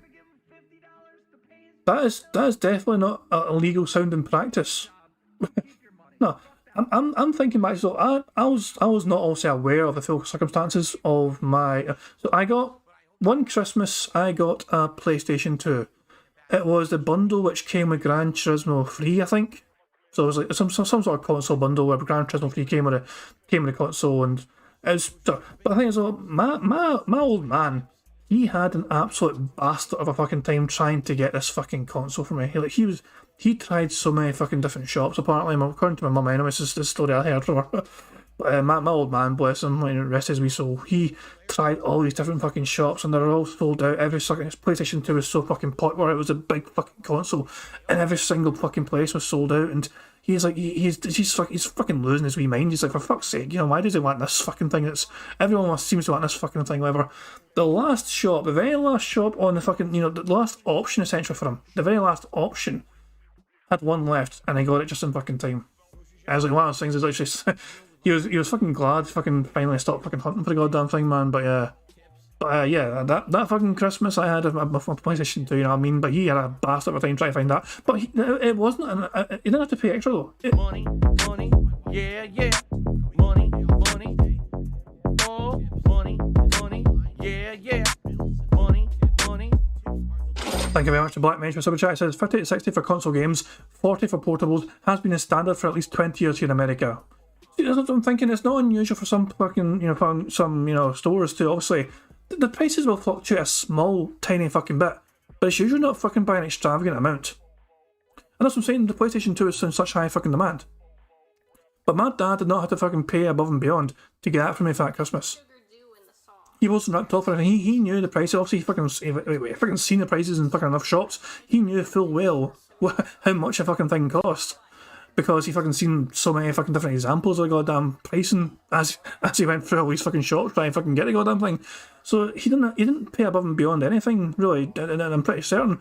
And I think it's one of those practices where it's like there is like some kind of consumer protections in place at times. In the UK at least, I'm not sure how it is in America. I know it's kind of different countries, but it's strange that Phil seemingly alluding to the fact that, fucking stores gouged prices up the fucking ass and went crazy with fucking pricing of things back in the fucking 90s in America, like it's some sort of wild west of fucking trying to buy video games. The more popular they were, the more you had to fucking fork out, like, extravagantly. On demand. If more people want it, we can charge more for it, and people will be willing to pay that. That's how it was in the 1990s. I remember going and buying a few different games. Like, for example, I remember one day I think I'd received, like, out of all the gifts that I'd gotten for one of my birthdays, I got like $100 total. And I'm a kid. This is, no, I'm not going to get any more money. This is like the money I got for my birthday. So I went to the store with my dad, and we're looking at the games that they have. And it's like, man, so Mega Man 3. He, as a child, as a fucking, oddly shaped head, small child, got $100 in cash money for my birthday. He's like a fucking, what, I assume maybe single digits, maybe not even a teenager yet, and he's getting... That's a lot of fucking money for a child to have, and I'm not even a fucking teenager yet. I assume this is fucking Phil before he's even fucking, his balls have even dropped or whatever. That's what I'm saying. Everyone's got the same fucking reaction. Everyone is fucking chat. It's the same kind of fucking way. I mean, I'd feel fucking lucky if I could fucking get like a fucking 10 or 20 quid or maybe even 30 for fucking, fucking birthday scene or just fucking, some birthday haul from cards or whatever. Jesus Christ, man. Fuck, man, you seen for yourself, guys, how I fucking feel about getting fucking, I fucking lost my damn mind practically when Lord D-Dog very generously gave that super chat for my birthday the other fucking day, it's strange receiving that amount of money. But I'm saying, Phil treats it like a fucking normal thing. For Phil, $100 per stream, as he expected. As a child, he got $100 for his birthday, and he's immediately thinking, how can I best spend this? And it's nice to see things have never fucking changed for Phil. As soon as Phil gets money given to him, he expects $100 per stream, $200 per day, $1,200 per week, and so on and so on and so on. He expects this, but he also spends it as soon as he gets it. And you all know where it's fucking going. I've said it enough times. You all know where that fucking money's going. 3 is going for like $70 on the NES, right? It's like really expensive. Hold on. Let's go rewind it just to get the full fucking context here. I think I'd received like, out of all the gifts that I'd gotten for one of my birthdays, I got like $100 total. And I'm a kid. This is, no, I'm not going to get any more money. This is like the money I got for my birthday. So I went to the store with my dad, and we're looking at the games that they have. And it's like, man, so Mega Man 3 is going for like $70 on the NES, right? It's like really expensive. But instead of Mega Man 3, I can actually get this other game called Phalanx and another game as well for the same price of Mega Man 3. So even if one of the games sucks, if the other one's okay, I got one good game out of the two. While if I spend all my money on Mega Man 3, that's literally all of my money. I can't even afford another game, right? So I remember I made a boneheaded decision and I bought Phalanx and another game. I forget what the other one was. I bought 2 games and I came home. Now, what's hilarious about this is Many of you might not know what Phalanx is. No, I take it back. Wrong game. I meant Abadox. I got them confused. I've got Abadox is the game I bought, not Phalanx. Okay? So Abadox, all right, is a game that looks interesting on the box art. I can't remember exactly what it looks like. When you take it home and you start to play it, you realize you made a grave error. Because what Abadox is, it's an actual, like, side-scrolling shoot-'em-up, but it's pretty bad. It's not a very well-made one. It's not, like, as good as Gradius or anything like that. You're literally, like an astronaut in a chair. And you're flying around just shooting right endlessly, firing power-ups and shit and stuff. Okay? And basically, the game starts off slow and interesting, and then all of a sudden the game just gets insanely hard. And it's one of those games that's just so poorly made that, well, not poorly made, but it's so over-the-top difficult that really you need to use cheat codes to beat it. And that's fine. Back in the day, who cares if you use cheat codes? It's not like you're online competing against other people. But I just remember playing it, and basically I bought it and I beat it. I had to cheat to beat it. And after I beat it, I was like, wow, that was really dumb of me that I bought this game. Like, Wow. Wow. That is our one ticked off the card. We're doing quite well for bingo. We are at 6 away from a full house. Very possible. And Phil is snorting quite a lot today, so we might get a free space from that. Don't think we're going to get a free space from the likes because Phil's at 52 likes right now, so still, there's another bingo on the table. Don't know why I said table, I should have said under. You know what I'm saying.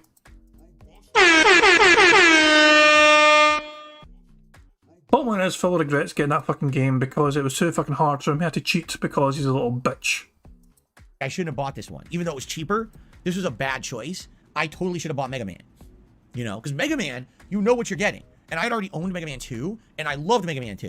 And I was like, I don't know why I chose this random shooter over a game that was going to be tried and true, you know, guaranteed to be good. Back then, the thing is, you didn't know what these games were. There was no game reviews or anything, so you had no idea what you were getting. So that's what I mean, like... Please, Phil, please. I want someone in Phil's chat to please ask him how old he was when this happened. Wait, hang on. We actually know how to find this out. He's talked about it, he said, he mentioned it, this is a brand new fucking game. Mega Man 3. When was that game out? Hang on, let's do some sleuthing here, let's do some investigating. Mega Man 3 release date, USA. Third game, original Mega Man series was originally released in Japan. Early 90s.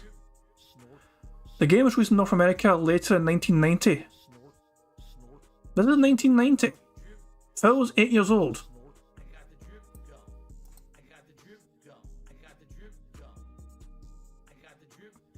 He got given over $100 in birthday money as an 8-year-old child. Okay. September 1990. He would have been, yeah. But not actually. Yeah, well, yeah, it would have been 8. Yeah, I'm trying to think of ages, but yeah, he was 8. He was definitely 8 years old. Back then, you had to make these kind of crazy decisions. Imagine going to the store today, and you were going to buy, you know, God of War Ragnarok, but because it was popular, God of War Ragnarok was $100.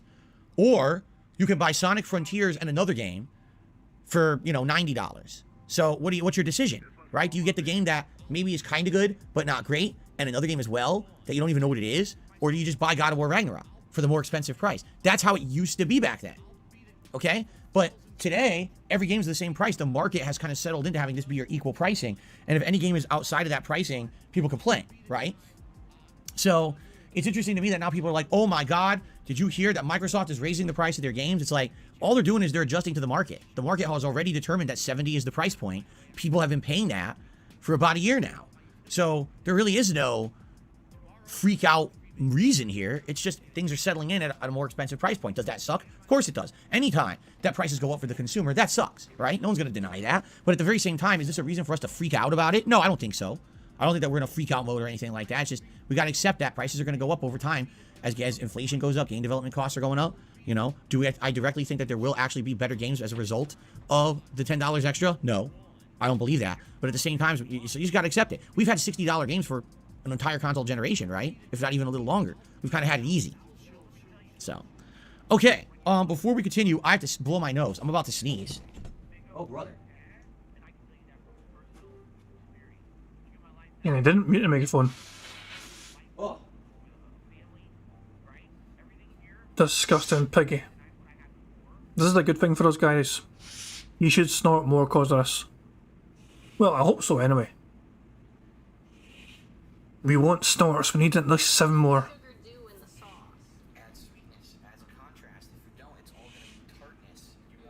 Shut your mouth, you thong-wearing fatty! Shut the fuck up, you cunt! Shut your hole. Bruh. God, it's like you just use words you hear randomly to try and sound smarter. Tis the season to have a tickle in your nose, right? Seriously. Okay. So, folks, that's the news. There's really nothing else to talk about. So let's do some quick shout-outs, and then we'll see if you guys have some Q&A or stuff you want to talk about today. Shout-outs. We start off today. Europe Gaming did the first super chat of the day. Thank you very much. Let's see here. Europe Gaming gifted a membership to Galactic Reptile. Well, what I should say is, Europe Gaming gifted a membership. Galactic Reptile claimed the membership. That's what I should say.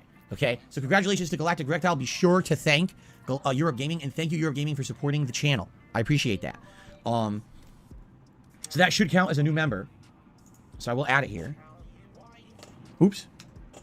Shout out to LSD Zombie, who did a super chat and says, play Devil May Cry 5 Mission 19 on DMD. We want to talk about a random request. Play a game from several years ago, a specific mission on a specific difficulty level. Huh? Why? What a weird request. I'll think about it. Okay. And Matthew E. also did a super chat this morning. So thank you very much to Matthew. I appreciate that. No tips as of this morning. 0 tips. However, I want to make something publicly aware to everyone. All right? So tomorrow we're going to be playing Pokemon Scarlet. And I made it known last night as we were playing Pokemon Scarlet on the late stream that for those who maybe previously were watching the playthrough on the early stream, they can't attend the night streams. They would still be eligible to name Pokemon. The same $25 tip would make it eligible, okay? And all they needed to do was give me their name, the name of the Pokemon, and the name they want to give the Pokemon, and we would do that first come, first serve basis. I did receive a tip overnight, okay, from Julian. Julian says, I want to name Pikachu Selena, which is the name of my black cat. If you don't know, we caught a female Pikachu last night. I was actually surprised that you spelled my name, or you pronounced my name correctly. As in English, it's Julian, but it's really, spelled Julian with the I, and then it's like, but you could say Julian. So you could say either way, Julian or Julian. Anyway, he's wishing you all the best. So there you go, ladies and gentlemen. The female Pikachu that we caught last night in Pokemon Scarlet has been taken. All right, it's official. So just so you know, it's out of the running to be claimed if you were trying to name it. Doesn't mean we're not going to catch another Pikachu. It just means that Pikachu is off limits. Okay? Fair enough? Okay. So thank you very much to Julian. I appreciate that. All right. Guys, that is all I've got for the podcast. So if you guys have questions you'd like to throw my way, please tag me in the stream chat. And, so Captain DCW says, did you end up catching another Ralts or Corellia? No, we didn't. In fact, we already went to the area that has the Corellias in them. I think we would have to go back or maybe end up going to another area with Corellias in them. So no, Captain DCW, sadly, we don't have one yet. What we're going to have to do is every time we play Pokemon, keep that in mind. Either a Ralts or Corellia, right? So Carlick has a suggestion. Do a single high on live stream as your first stream, then move it to night streams. Many of us would like to participate at the very start of the playthrough, and you can't do that if you force the game on night streams only. That's a fair enough point. And, a week from tomorrow is when it comes out, so maybe we will do that. Maybe I'll play it as the daytime stream, just for that one particular stream, and then it'll graduate to the night stream after that. Okay, that's a good suggestion. Thank you for that. Carlos says, personally, I've only been picking up games on sale or used because of all the rising costs of everything else. They've cut into my game budget. Hear ya. I hear ya. If anything, thankfully, I think inflation... Oh, don't you fucking dare. You're fucking pretending to understand how people are fucking suffering budgeting their fucking finances. We're trying things I can't fucking... No, hold the fuck on. Hold the absolute ever-living fuck on. A gentle reminder to everyone here that Phil has spent like over $5,000 in a few weeks on WWE Champions. It is an extravagant and abnormal and obscene amount of spending Phil has been doing on this mobile game. All the meanwhile pretending he's struggling, all the meanwhile pretending he's... I'm going to fucking pretend to understand your guys' financial woes. Aye, fucking right, you couldn't understand anything, Phil. Phil has never been in a fucking situation where he's fucking had to struggle anything with his life. He's had stress before. He has been stressed about money before. But he has no fucking idea what it's actually like to be fucking financially fucking destitute. He has never fucking experienced a fucking situation where he's actually had to look carefully at what he can afford to buy at a shop this week. Not a case of getting what he fucking wants. He's never had to fucking go out and think to himself, what meals am I going to have to sacrifice to get by this week? He has never been in that scenario. He does not understand how fucking blessed of a fucking life he still has. He thinks this is bad for him now. He doesn't understand the fucking... He's not even fucking close to it. Chris Dax is asking, when did he start playing WWE Champions? Pretty much as soon as it came out. The game's been out for several fucking years. In fact, hang on, let me get you a rough estimate. 2 seconds. I can actually give you a better, a closer... 2 seconds. Let me find this information for you. Here we go. So Phil first opened the game 2,121 days ago. How many days ago was that? So how many days ago was... Hang on, 2 seconds. Well, let me try and calculate. How many days ago? How many days ago was 2,121 days?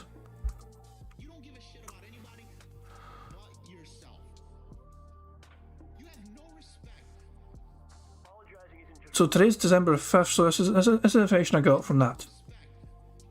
Today's the 5th of December, so that means that 2,121 days before today would be February 13th, 2017. That is when Phil started playing WWE Champions. And again, I mean, so Phil started playing this game in 2017. And that's just when he started playing it. He has had 1,766 days of consecutive logins. That means he logs into this game every single fucking day. Phil has a better relationship with this game than he does with fucking his wife, Kat. And Steve points out, Steve I did, this is before Panda had left and he'd met Kat. James Holter is asking, how sure are we that count as DSPs? That's a very good point. It's a very interesting question, James Holter. There's a variety of information at our disposal that seems to point the finger towards Phil Burnell as being the owner of this account. There's so many fucking... Secret Limited made a video on this specifically to cover all the points. Let me see if I can... So 2 seconds. So I'll give you 2 links, okay? James Holter, give me a second. I've got 2 different links for you, James Holter, to use at your own perusal, so anyone can use it at their own perusal. So, give me a second, guys. Just let me fetch these links for you. Here we go. This is the link that I wanted. Actually, this is wrong. 2 seconds. I'm getting you a Kiwi Farms link. The Kiwi Farms really ran the show for a lot of it and uncovered a whole amount of this information. So if you're brave enough to go to fucking WWE Champions thread on Kiwi Farms, the link for that is right here in the chat. That tells you so much information as to all the evidence that points to Phil Burnell being the owner of that account. If you'd rather have it in a far more digestible format, as in a fucking video that Secret Limited made, I'll get a link for that right now for you. Just give me a second, I'll get that as well. Where are you, Secret? Yeah, you bastard. I'm trying to go there. You are, you little fucker. So, Secret Limited made a video compiling all the kind of key pieces of evidence and just put it in a good wee order. Share, copy the fucking video, there we fucking go. There is a link to the video as well. So there you can go. So I would recommend reading that topic in Kiwi Farms. If you're obviously, I know some people don't like going to Kiwi Farms, it's up to you, it's okay, but personally I've never fucking had anything bad happen to me in Kiwi Farms, although I don't try and fucking do anything very strange. They don't like gay-ups, they don't like touching the poop, don't try and plan anything in Kiwi Farms, because they're just going to fucking tell you to stop being fucking stupid. It's just basically, you go there for fucking information, to share information, essentially. But, yeah, all the details uncovered point at being Phil's account. There is one more link for you, actually, I have. As there's a better...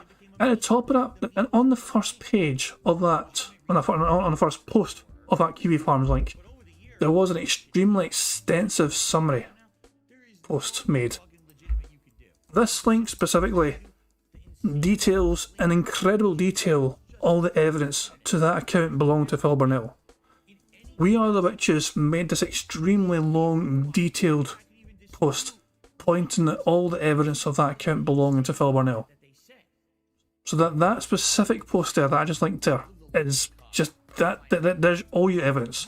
This is why detractors are so convinced, so hell-bent, and staying and keeping saying, this is why we keep tabs on what he does in this game. We can track his current spending, and also as well, the bank leak information we had as well. When we fucking had, this shit, like, it answers so many questions. People, before the bank leaks came to light, the big question was, where the hell is all Phil's money going? We knew how much Phil was making, roughly, and we were wondering where the hell is the money going. And then this information came to light, the bank leak information, and you had all this microtransactional data. Just, I mean, scrolling, look at all the Apple iTunes things on this whole list here. It's crazy. But you break down this 18-month fucking picture here. In 18 months, Phil spent almost 45 grand in microtransactions alone. 18 months. Phil has a serious problem with this fucking shit. He spent more on mobile gaming than he did in his mortgage. He spent more on this fucking mobile game than he did in fucking back taxes. This is why we fucking hold Phil to account. We're calling him out for his hypocrisy. He's fucking pretending that he's fucking really, financially destitute and he's fucking, I'm living paycheck to paycheck. If Phil was stopped just lying to his audience about this fucking things he's doing, this problem he's got this fucking gacha gaming addiction, and he needs serious fucking help. He needs to fucking stop this fucking thing because it's ruining his fucking life. If his fans stop fucking deciding to be as fucking generous with his fucking support, he is going to have to really fucking decide for himself, what do I give up? Do I give up the fucking gacha gaming, or do I give up maybe paying as much on my mortgage, or do I give up maybe spending as much on Jasper or Cat? Do we cut down on fucking DoorDash, and do I cut down on... This is the thing, he's not likely to fucking cut down on the mobile gaming spending. He has been doing this for fucking too long. He's fucking far too invested in it, time and money invested in this fucking game. He's far too invested in it. It's just, so yeah. That is why we say it's Phil Burnell. That is exactly, so all this evidence that points to him being... This is why we say Phil is playing WWE Champions. Is slightly starting to appease. For example, I had to fill up my gas tank last week, and instead of it being like $70, it was like $40. Because, at one point, I'm not even kidding, gas was like $6 a gallon here. Now we're down to, I think I got it for like $4.40 a gallon. So it wasn't insanely, ginormously, over the top, ridiculously expensive. It was just expensive. So I do think that the inflation is starting to go down a bit, which is good. I hope that it continuously keeps going down because, man, it was insane this year. Have I given more thought to a Witcher 3 playthrough? Yeah, listen, to me, when it happens, right? And I'm in a rush, Like I said, if I'm going to play Witcher 3 again, it should definitely be before the next Witcher game comes out, which they're working on right now. But I don't see any reason to turbo into a Witcher 3 playthrough, all right? I know right now, people have nominated Witcher 3, Fallout 3, and Oblivion, all as candidates for the Christmas Marathon. Yeah. Now, I think that's foolish, and the reason I say that is Witcher 3 has a slow start, right? It does. If we play Witcher 3 at Christmas, we're probably not going to get too far into it. Fallout 3 has a much faster start, although you do end up starting off in the, the bunker, the vault.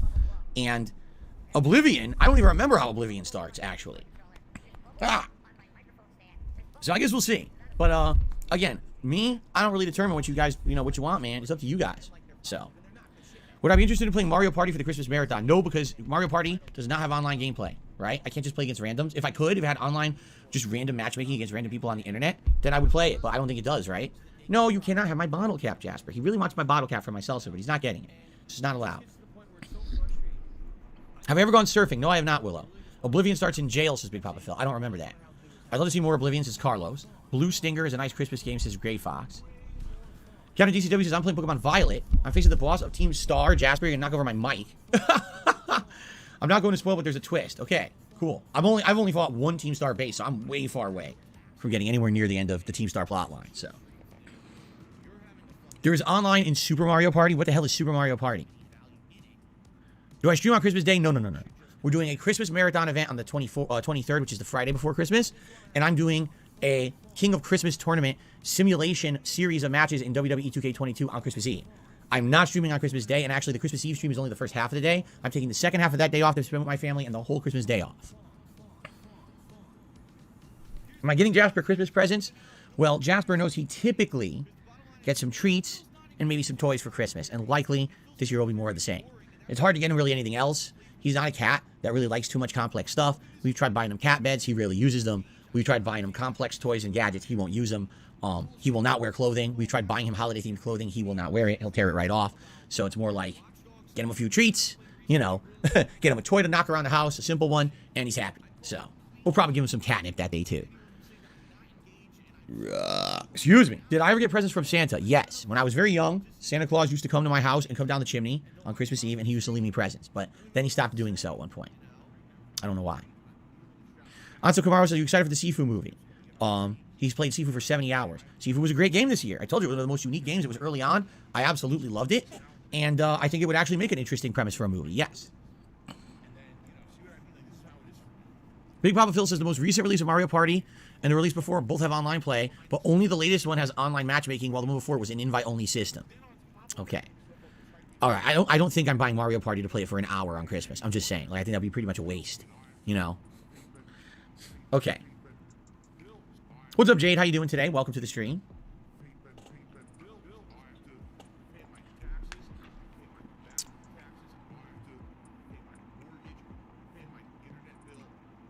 My email's all screwed up today.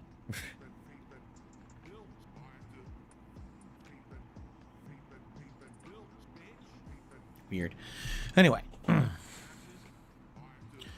the DCW finish watching my Pokemon Arceus playthrough?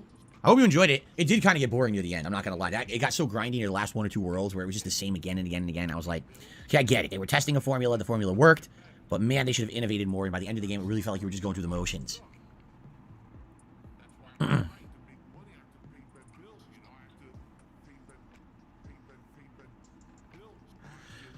The Nintendo Switch Online app has Mario Party 1 and 2 for N64. If you still have your subscription, you can play those. Well, yeah, but again, it's online. That's Nintendo Switch Online, but that's emulated N64. We're going to play by myself. What's the point? Big Papa Phil says, if I ever had a huge backlog of games, I had to give up on ever playing something you bought. I don't know. That would have been so long ago, I couldn't even tell you. Yeah.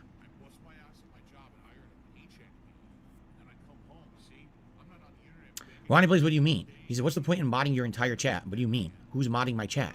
What are you talking about? I'm so confused. People are saying some really confusing things.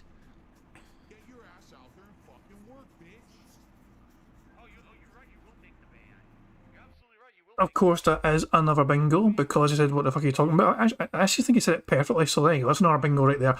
We are 4 away from a full house, but we have a free space guaranteed, because Phil snorted 25 times at least. If we manage to get to 50 snorts, that's 2 free spaces. So that could be quite important. We'll see.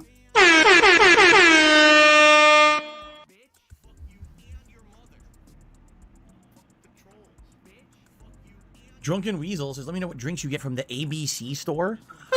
You mean the liquor store that I'm going to go to on Wednesday? Why'd you call it the ABC store? That's weird. But anyway, I'll let you guys know. I'm going to see what they got. I got some ideas. I saw some stuff last week, but I think this week I'm actually going to grab some stuff. And I'll let you guys know what I got for the Christmas marathon.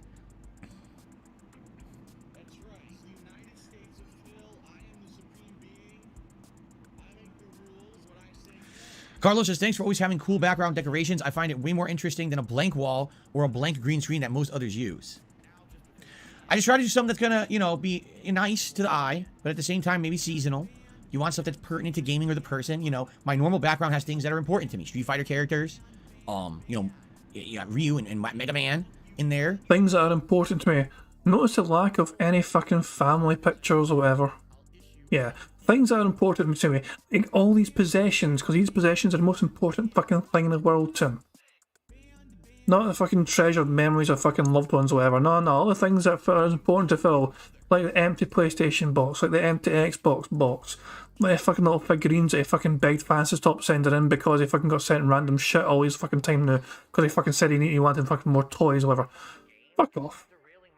Fuck off, Phil.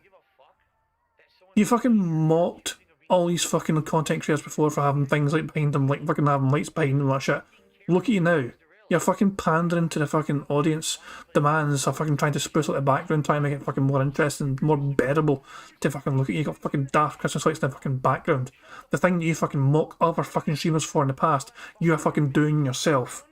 You're a massive fucking hypocrite. Tommy says, if he put a picture of him and Cat, Kiwi Farms will reverse engineer the picture and find where he lives. Well, we fucking know where he fucking lives. It's not a fucking secret. You know, important stuff. Sonic, I always have Sonic over here, right? Good stuff from my childhood and other things I grew up being formulated or formed into the gamer I am today, I guess I should say.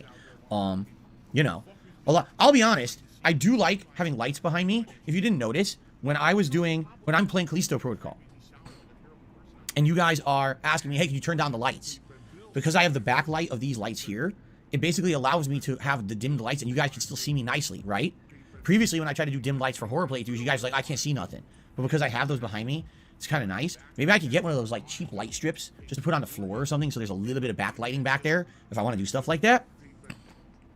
I do also think that having those lights allows the night streams to look better because if you didn't notice, before I put the Christmas decorations up, the night streams always had weird lighting. Like the auto white balance correct on the camera would go weird. And now that I have these lights behind me, it's just at a set level and it's not messing up. It seems to have like leveled itself out. So I think having that constant light source on camera seems to balance the lighting, which I like. So like I said, I might look to see if I can find like one of those cheap rollout light strips or something. I can just put it on the floor behind me and it just emanates up the back wall. So at least there's something there that's keeping the camera in check and maybe it looks a little nice. I'll have to see what I can find. Yeah, we'll see. It's a good suggestion. I actually received a tip. A $6.66 tip from Entitled Asgardian. Let's play their animation. Let's get them on the leaderboard and let's see what they have to ask. The Entitled Asgardian with a 666 tip. How festive. How festive. Oh, what fun it is to see my butt cheeks burn today. Very nice.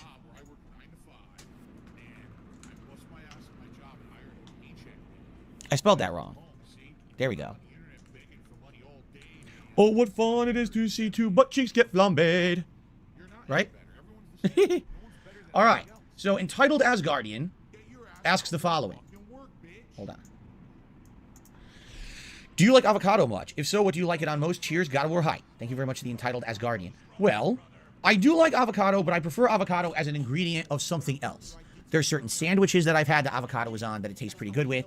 Wraps. Like, for example, there's a local restaurant. Actually, I take it back. There's 2 local restaurants I've ordered from where you can get wraps that either have chicken or turkey. Sometimes it's breaded chicken. Sometimes it's just like turkey, slices with lettuce and tomato and avocado. And in that way, it actually is good. It complements everything else you're eating in the wrap, and it tastes really good. But in general, would I just sit here and eat an avocado? Probably not. I do like guacamole with certain Mexican foods. You know, like dips, your chips and dip, or having it like on nachos, or certain burritos have it. It's pretty good in that. All right, but again, I wouldn't actively just choose to eat an avocado. I want it as an ingredient that complements other things. So there you go. Captain DCW, I will see you later. Have a good day at work, my friend. All right, I will see you. You won't see me Wednesday. I'm off Wednesday, Captain. I'm back on Thursday, okay? Have I played Toy Story Activity Center? I've never heard of it. So there you go. SB says, Phil will have to admit his humor is very immature. It's always butts, balls, or poop jokes. There you go. It used to be breasts and sex jokes. Now it's butts, balls, or poop jokes. So. No, you've always had butts, fucking poop jokes as well. But should I count that as... No. I mean, nah, I was gonna say should I count that as scat talk, but Phil was kind of, coerced into fucking talking about it, unless he goes explicitly into detail and runs with it, I can't count it. But Phil's always had those jokes as well. I should say has less. He cut out the sex show style jokes because he's a married man. He can't make those jokes anymore. At least that's a progression towards being less offensive, right? There you go.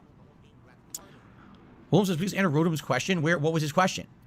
What is the problem with that question? Can you play games without voice chat with your members? Oh, can I play games without voice chat with my members? It's not a matter of playing them with voice chat on or off. It's a matter of coordinating it. It's a matter of satisfying a bunch of people who are all over the world and very hard to do the logistical planning for. It's also a fact that people will still find ways to troll regardless. Just fill in the spots and just dick people over by messing around. It's not a matter of voice chat being the issue when it comes to multiplayer trolling. It's just the whole idea that people want to ruin it for everyone else. You know, why? I keep saying this and people don't seem to understand it. Why set yourself up to fail when you have empirical evidence that there are people out to ruin any opportunity, right? That you want to do something with your viewers, right? You know there's people waiting in the wings to swoop in and try to ruin whatever you're doing, right? So if you know that, then why set yourself up to have the situation happen?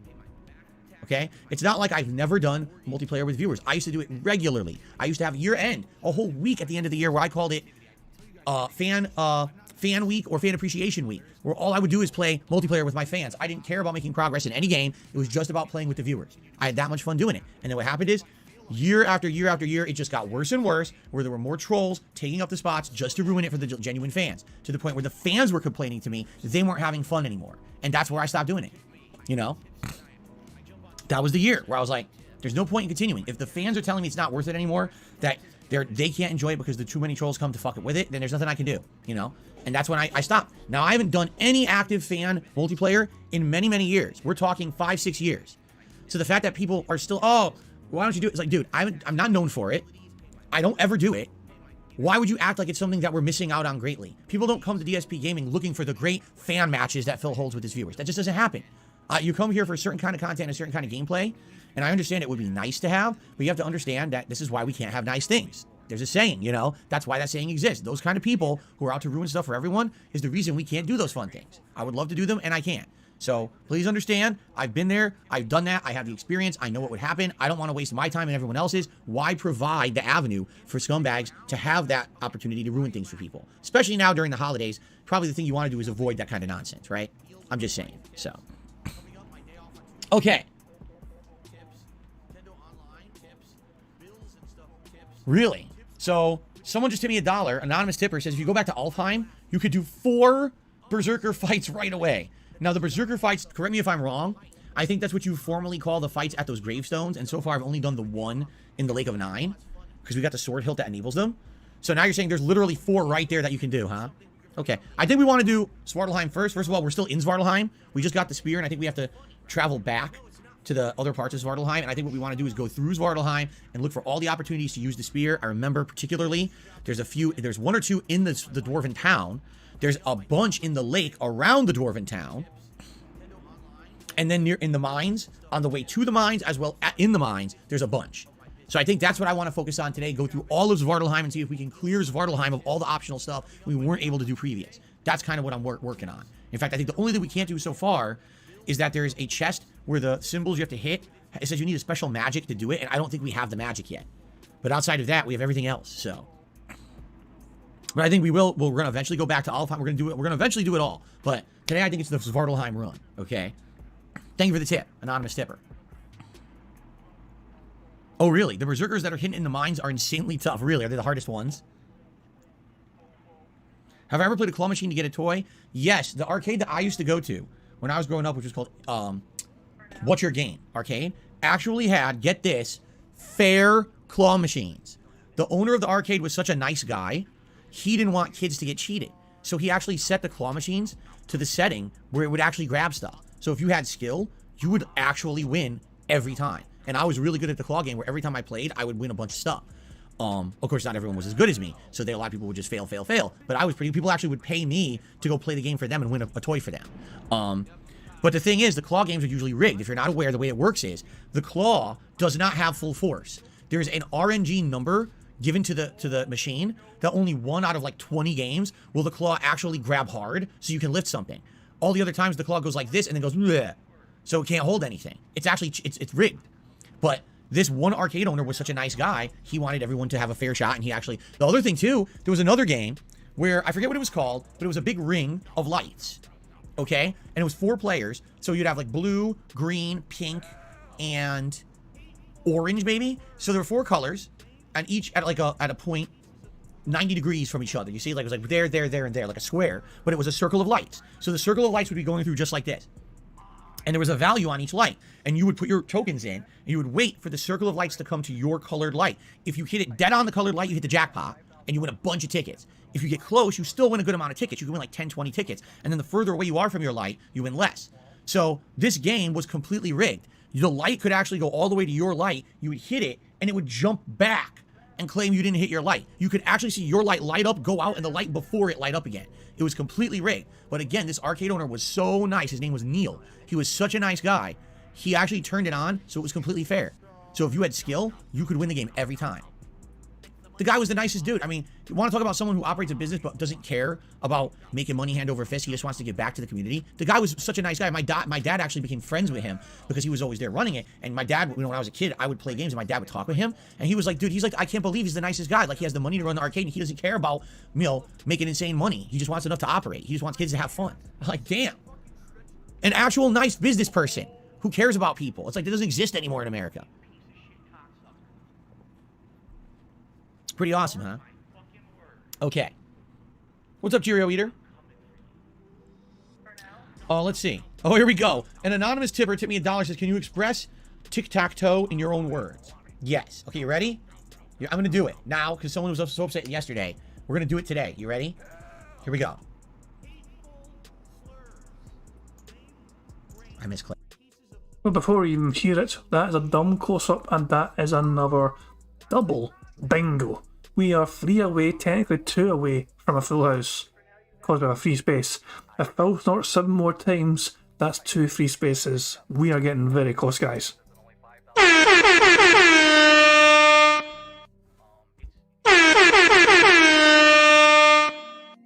I tell you what, I mean, this would be great. This would be fucking brilliant if we get a fucking full house, man. Because, as I was saying, it's like 3 hours to go in the UK. It's at 9 PM at night right now.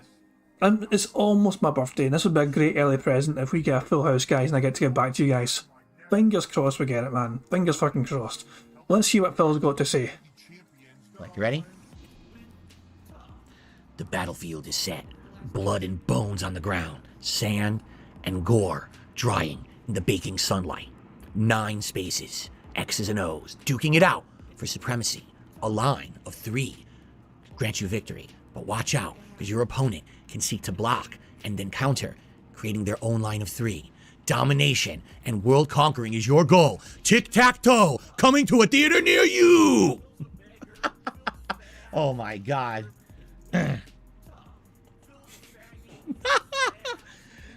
Yes, it's very serious business.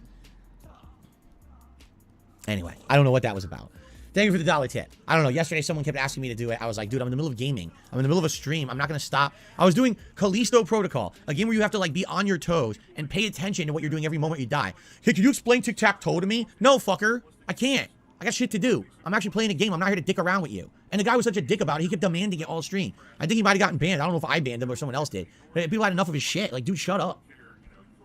Here, how about this? Next time, tip me and ask me how to tie your shoes. I'll try to give you step-by-step instructions on that, too. I'll tell you how to brush your teeth or get out of bed. Fucking idiot. Anyway, thanks for the $1 tip, because obviously this was a reference to yesterday. Okay. Excuse me. The forces of X against the forces of O. Fighting it out. Ultimate supremacy of the battlefield. Yes. Shut the fuck up! Alright, guys, anything else? Any other odds and ends? Any other questions? Anything else you want to toss my way before we get started, or should we jump into God of War? I'm actually very excited to jump in because I want to see what we can do with the spear.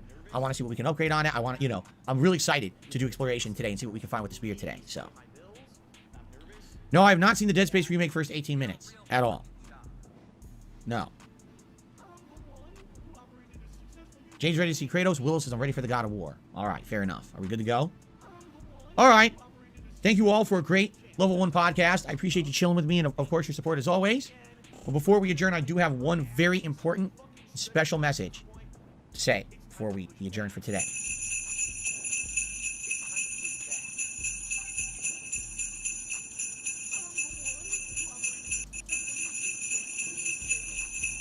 I cut myself off there. I actually didn't finish what I was saying. What I wanted to say was that I have something very important that I need to... Nope. Shut the fuck up, you cunt!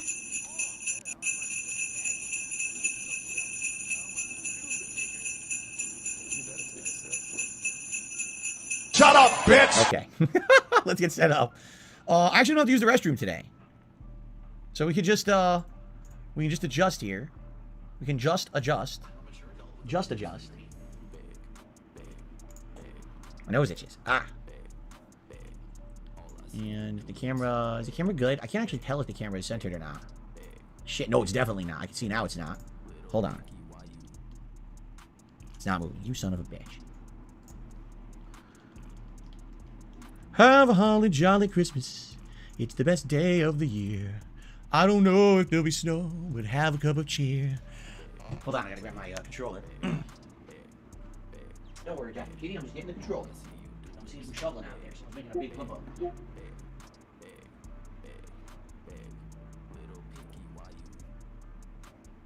Alright. Oh no, the mistletoe hung where you can see. Somebody waits for you, so kiss her one for me. Shut the fuck up, you cunt! Have a holly jolly Christmas. Nope. And in case you didn't hear. Nope. Oh Nope. my golly, have a Nope. holly jolly Nope. Christmas. Nope. This year. Nope. Here we go. I'm in a good mood Nope. today, if you can't tell. Nope. I'm in actually Nope. a festive mood Nope. today. Feeling Nope. pretty good. Nope. Ronnie Blaze, yes, I know what you're saying. I've tried that. Uh-oh. Come on, you've got to be joking me. You have got to be kidding me. You saw what just happened, right? This console... Hold on, what just happened? I'm in actually a festive mood today. Feeling pretty good. Ronnie Blaze, yes, I know what you're saying. I've tried that. We can't see it because it's fucking, face cam's in the way. God of War added to... What, does it need an update? Uh-oh. Come on, you've got to be joking me. You have got to be kidding me. You saw what just happened, right? This console has been connected to the internet. I turned it on early today. So if there was an update, it would auto-update. The fucking console still didn't update the game. What the fucking... No, I don't care. We are not waiting an hour and a fucking half. This is insanity. This is the dumbest thing ever. I had it hooked up. You guys gave me shit last week, rightly so. You said, why don't you have your console on early so if there's an update, it'll preload. I had my console on since 10:45. The fucking thing didn't fucking download and install. It's a piece of shit. So fuck this. I don't give a fuck. I don't care about the update. I'm not waiting. What a pain in my ass. What a stupid console. Xbox does not have that problem. Every time I turn on my Xbox, everything is fully loaded and ready to go. This console, for some fucking reason, always wants to fucking jerk me around. Yeah, well, I ain't getting jerked around today. I'm playing the fucking game. You can fuck off. Okay.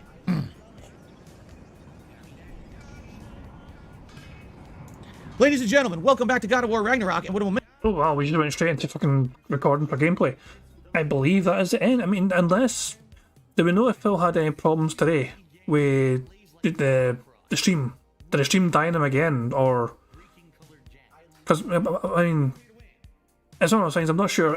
Is this actually the end of Bingo? Because we had a couple of false finishes yesterday with Bingo. It did actually die on him. Did it happen very quickly?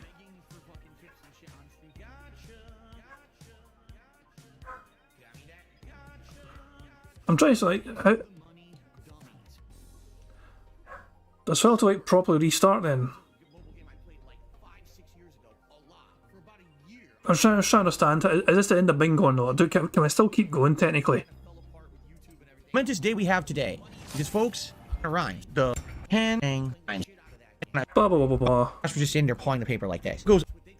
So, we got this new weapon. Blah, blah, blah, blah, blah. Okay, so here's the deal. Here's what I want to do today. Since we got the speed... Shut up, Phil. Let's just fucking go forward until something seems to go wrong. It's hard to tell. Is something going wrong here? You to do so just as long. Oh, that's what goes wrong. His microphone. So he's not long started the game. Now a good time. His microphone dies. The whole time. At some point, his microphone died in him. Can do. So before we leave, let's grab any leftovers we forgot. Okay. Well, there you go. I don't think we need to talk to him. We already talked to him.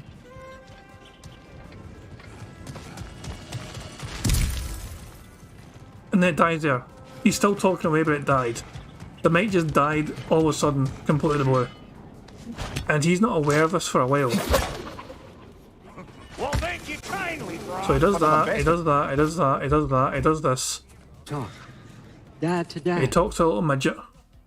Speaking of which, well, by the way. And he's aware of it here. He finally looks over to look at his fucking wee face. Look at that fucking face tripping him. That fucking realization face. Oh no. Want to talk. Dad to dad. Speaking of which, imagine my surprise when Atreus came knocking at my door. He's doing well, by the way, and will continue to do so just as long. Get fucked, fuck boy.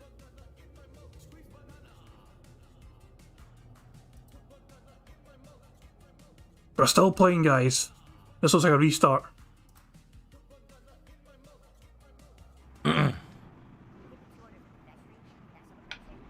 They fixed it. Whole thing.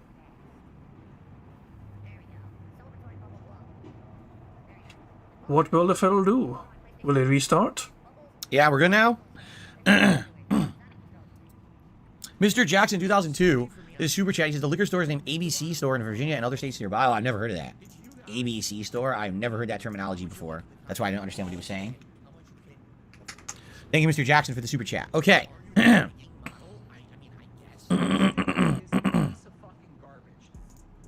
Okay. Sorry about that, everyone. Ready to resume? Let's resume. Okay. Alright, guys, so I'm back, and I apologize. That last video was, what, 3 minutes long? I'm sure people will watch that in, like, 10 seconds.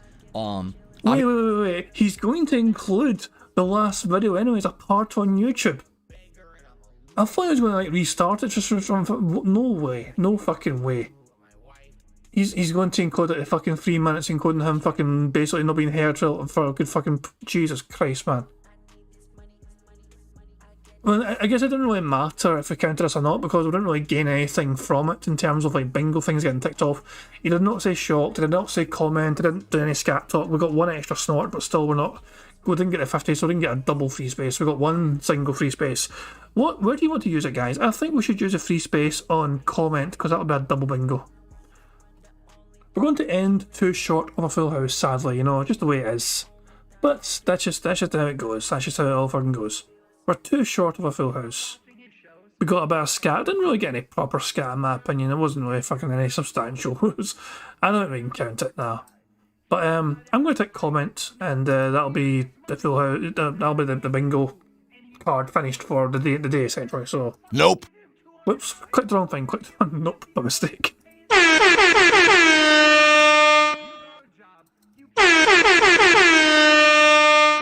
Goodness me. Sadly, it wasn't a full house. It would have been fucking great to have got a full house. It would have been a great early birthday present for me. You know, as I say, like it's one of those things. So it's just tomorrow's gonna be. I don't know what I'm going to do tomorrow. I might try and go through and see my mother. You know, it's my birthday. You know what I mean? So it's I've got the rest of the week off work. I was working today, but I got the whole rest of the week off, and I'm just thinking, you know, I could just go through, go back home. You know, like see my mum and just see how she's doing, whatever, and maybe even have a wee lunch or something. Who knows? You know, that'll be a nice wee thing. And I'll just say back here for bingo later on.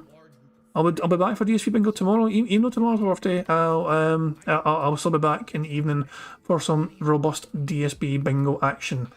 And so yeah, before I end up going, guys, there's a couple of things I want to show you. First of all, let's go to Live DSP. Let's see where Live DSP is at.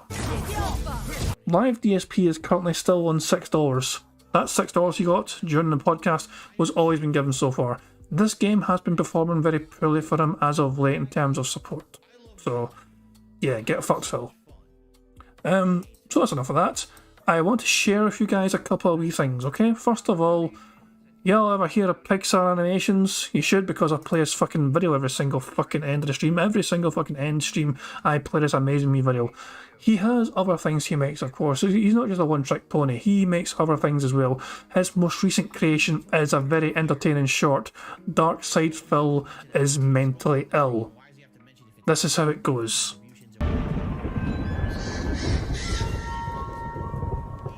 I understand that you wish to see one of our inmates. He's an extremely dangerous and diluted individual.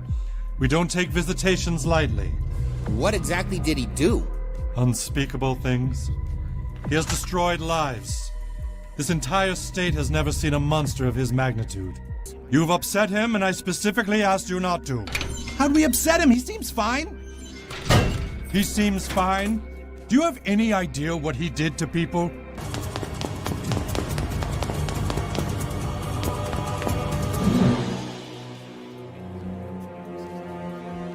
No, no, no! Oh no! And it's gone. Just gone. Gone. My subs, my tips, my horse, my house, but at least I have this. Pretty cool, huh?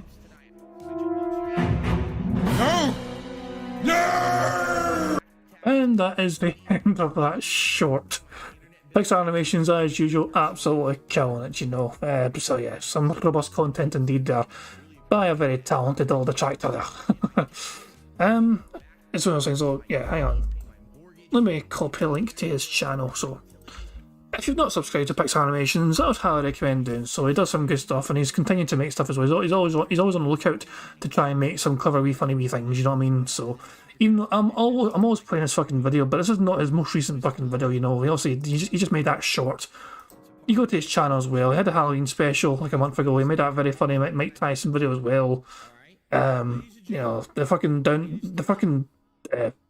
story about Jaha, Ravens in it as well. Ravens Dolphin. Guys, don't hit me. This makes you look like a bitch. That I just kind of broke down right in front of him, and basically Nah, he's a bitch. he believed me. I fucking love that drive-by from Raven. Fucking just walking. I'm just here just fucking commentating on the fact that you're a fucking bitch. Nah, you're just a bitch. Pixar done such a fucking good job in this fucking video, man. It's yeah. So give Pixar some love if you're not already. You know what I mean? Definitely, he does some great stuff. Anyway, I think I'm going to wrap things up there, guys. So thank you very much for joining us on DSP Bingo. Sadly, it wasn't a full house. We were too short of a full house. It is what it is. It cannot be helped, you know. But it was always tomorrow. It'd be nice, you know, tomorrow. So I'm back for Bingo tomorrow, and tomorrow is my birthday and all that jazz. And it would be nice if we could be able to get a full house for my bingo. For my birthday, for bingo, a bingo birthday celebration. You know, we can get a full house, and I can give back to you guys. You guys have been amazing to me. It's like the half year I've been doing bingo streams, you guys have been so supportive. You know what I mean? And anytime I get to fucking give back to you guys, it's always a fucking great occasion. I mean, you guys have also said you guys have been so generous, whatever. You know what I mean? So anytime we get a full house, I can get to pick, try and get a winner sorted. You know, and you guys, I might be going to one of you guys, or one of you guys is agreeing. Okay, let's just give it to charity instead. So it's either going to one of you guys, or it's going to a good cause. In the case, it's like Jasper's Angels, for example. You know what I mean? But yeah, it's one of those things where, I mean, so we don't win enough, you know. I mean, I want to win more often, you know, because it's just one of those things where we do have some dry spells sometimes we don't win enough, and the longer that goes on, the more annoying it gets, you know. It's like you just kind of want to get the full houses going, you know, just to give back more often. But we'll see what tomorrow brings us, guys. Thank you very much for tonight. I do appreciate it. I hope you all enjoy the rest of your Monday, however you wish to spend it, and I will see you all tomorrow for some more DSP Bingo. It's Phil's final stream of the week. Well, I say of the week. He'll be back on Thursday. He is off on Wednesday. I won't be streaming on Wednesday either. So yeah, if you wish to join us some more DSP Bingo tomorrow, feel free to join me. Until then, enjoy the rest of your Monday, as I said, you know. And of course, I'm going to end things how I always end things with Pixar Animations, amazing video, Notorious PIG contribution. So again, thank you again for super chats and everything else, guys. I'll see you all tomorrow. Until then, and thanks for the birthday wishes as well, by the way. Thank you very much. Until then, guys, have a good one. Peace out. On September 14th, a pre-authorized payment of $16.51 from PayPal.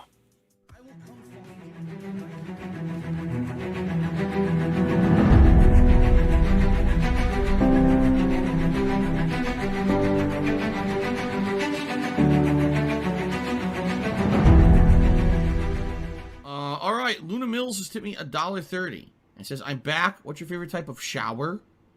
When you're showered in money. When you go outside and all of a sudden greenbacks start falling from the sky and you raise your face up, you're like, oh, you start dancing, you go, oh, money, yeah.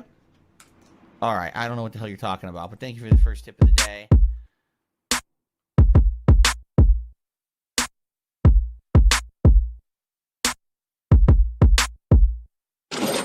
Money, yeah.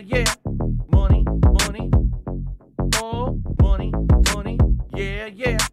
Money,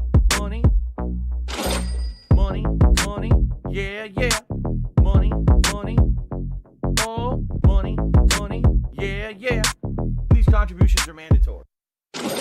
Money, money, yeah, yeah. Money, money. Oh, money, money, yeah, yeah. Money, money. Money, money, yeah, yeah. Money, money. Oh, money, money, yeah, yeah. These contributions are mandatory.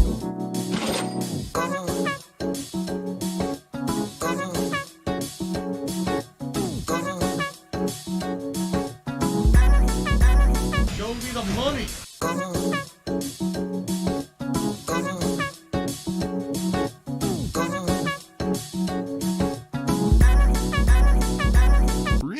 Money, money, yeah, yeah. Money, money. Oh, money, money, yeah, yeah. Money, money. Money, money, yeah, yeah. Money, money. Oh, money, money, yeah, yeah. These contributions are mandatory. And it's gone. Just gone like that. In an instant. Fucking gone.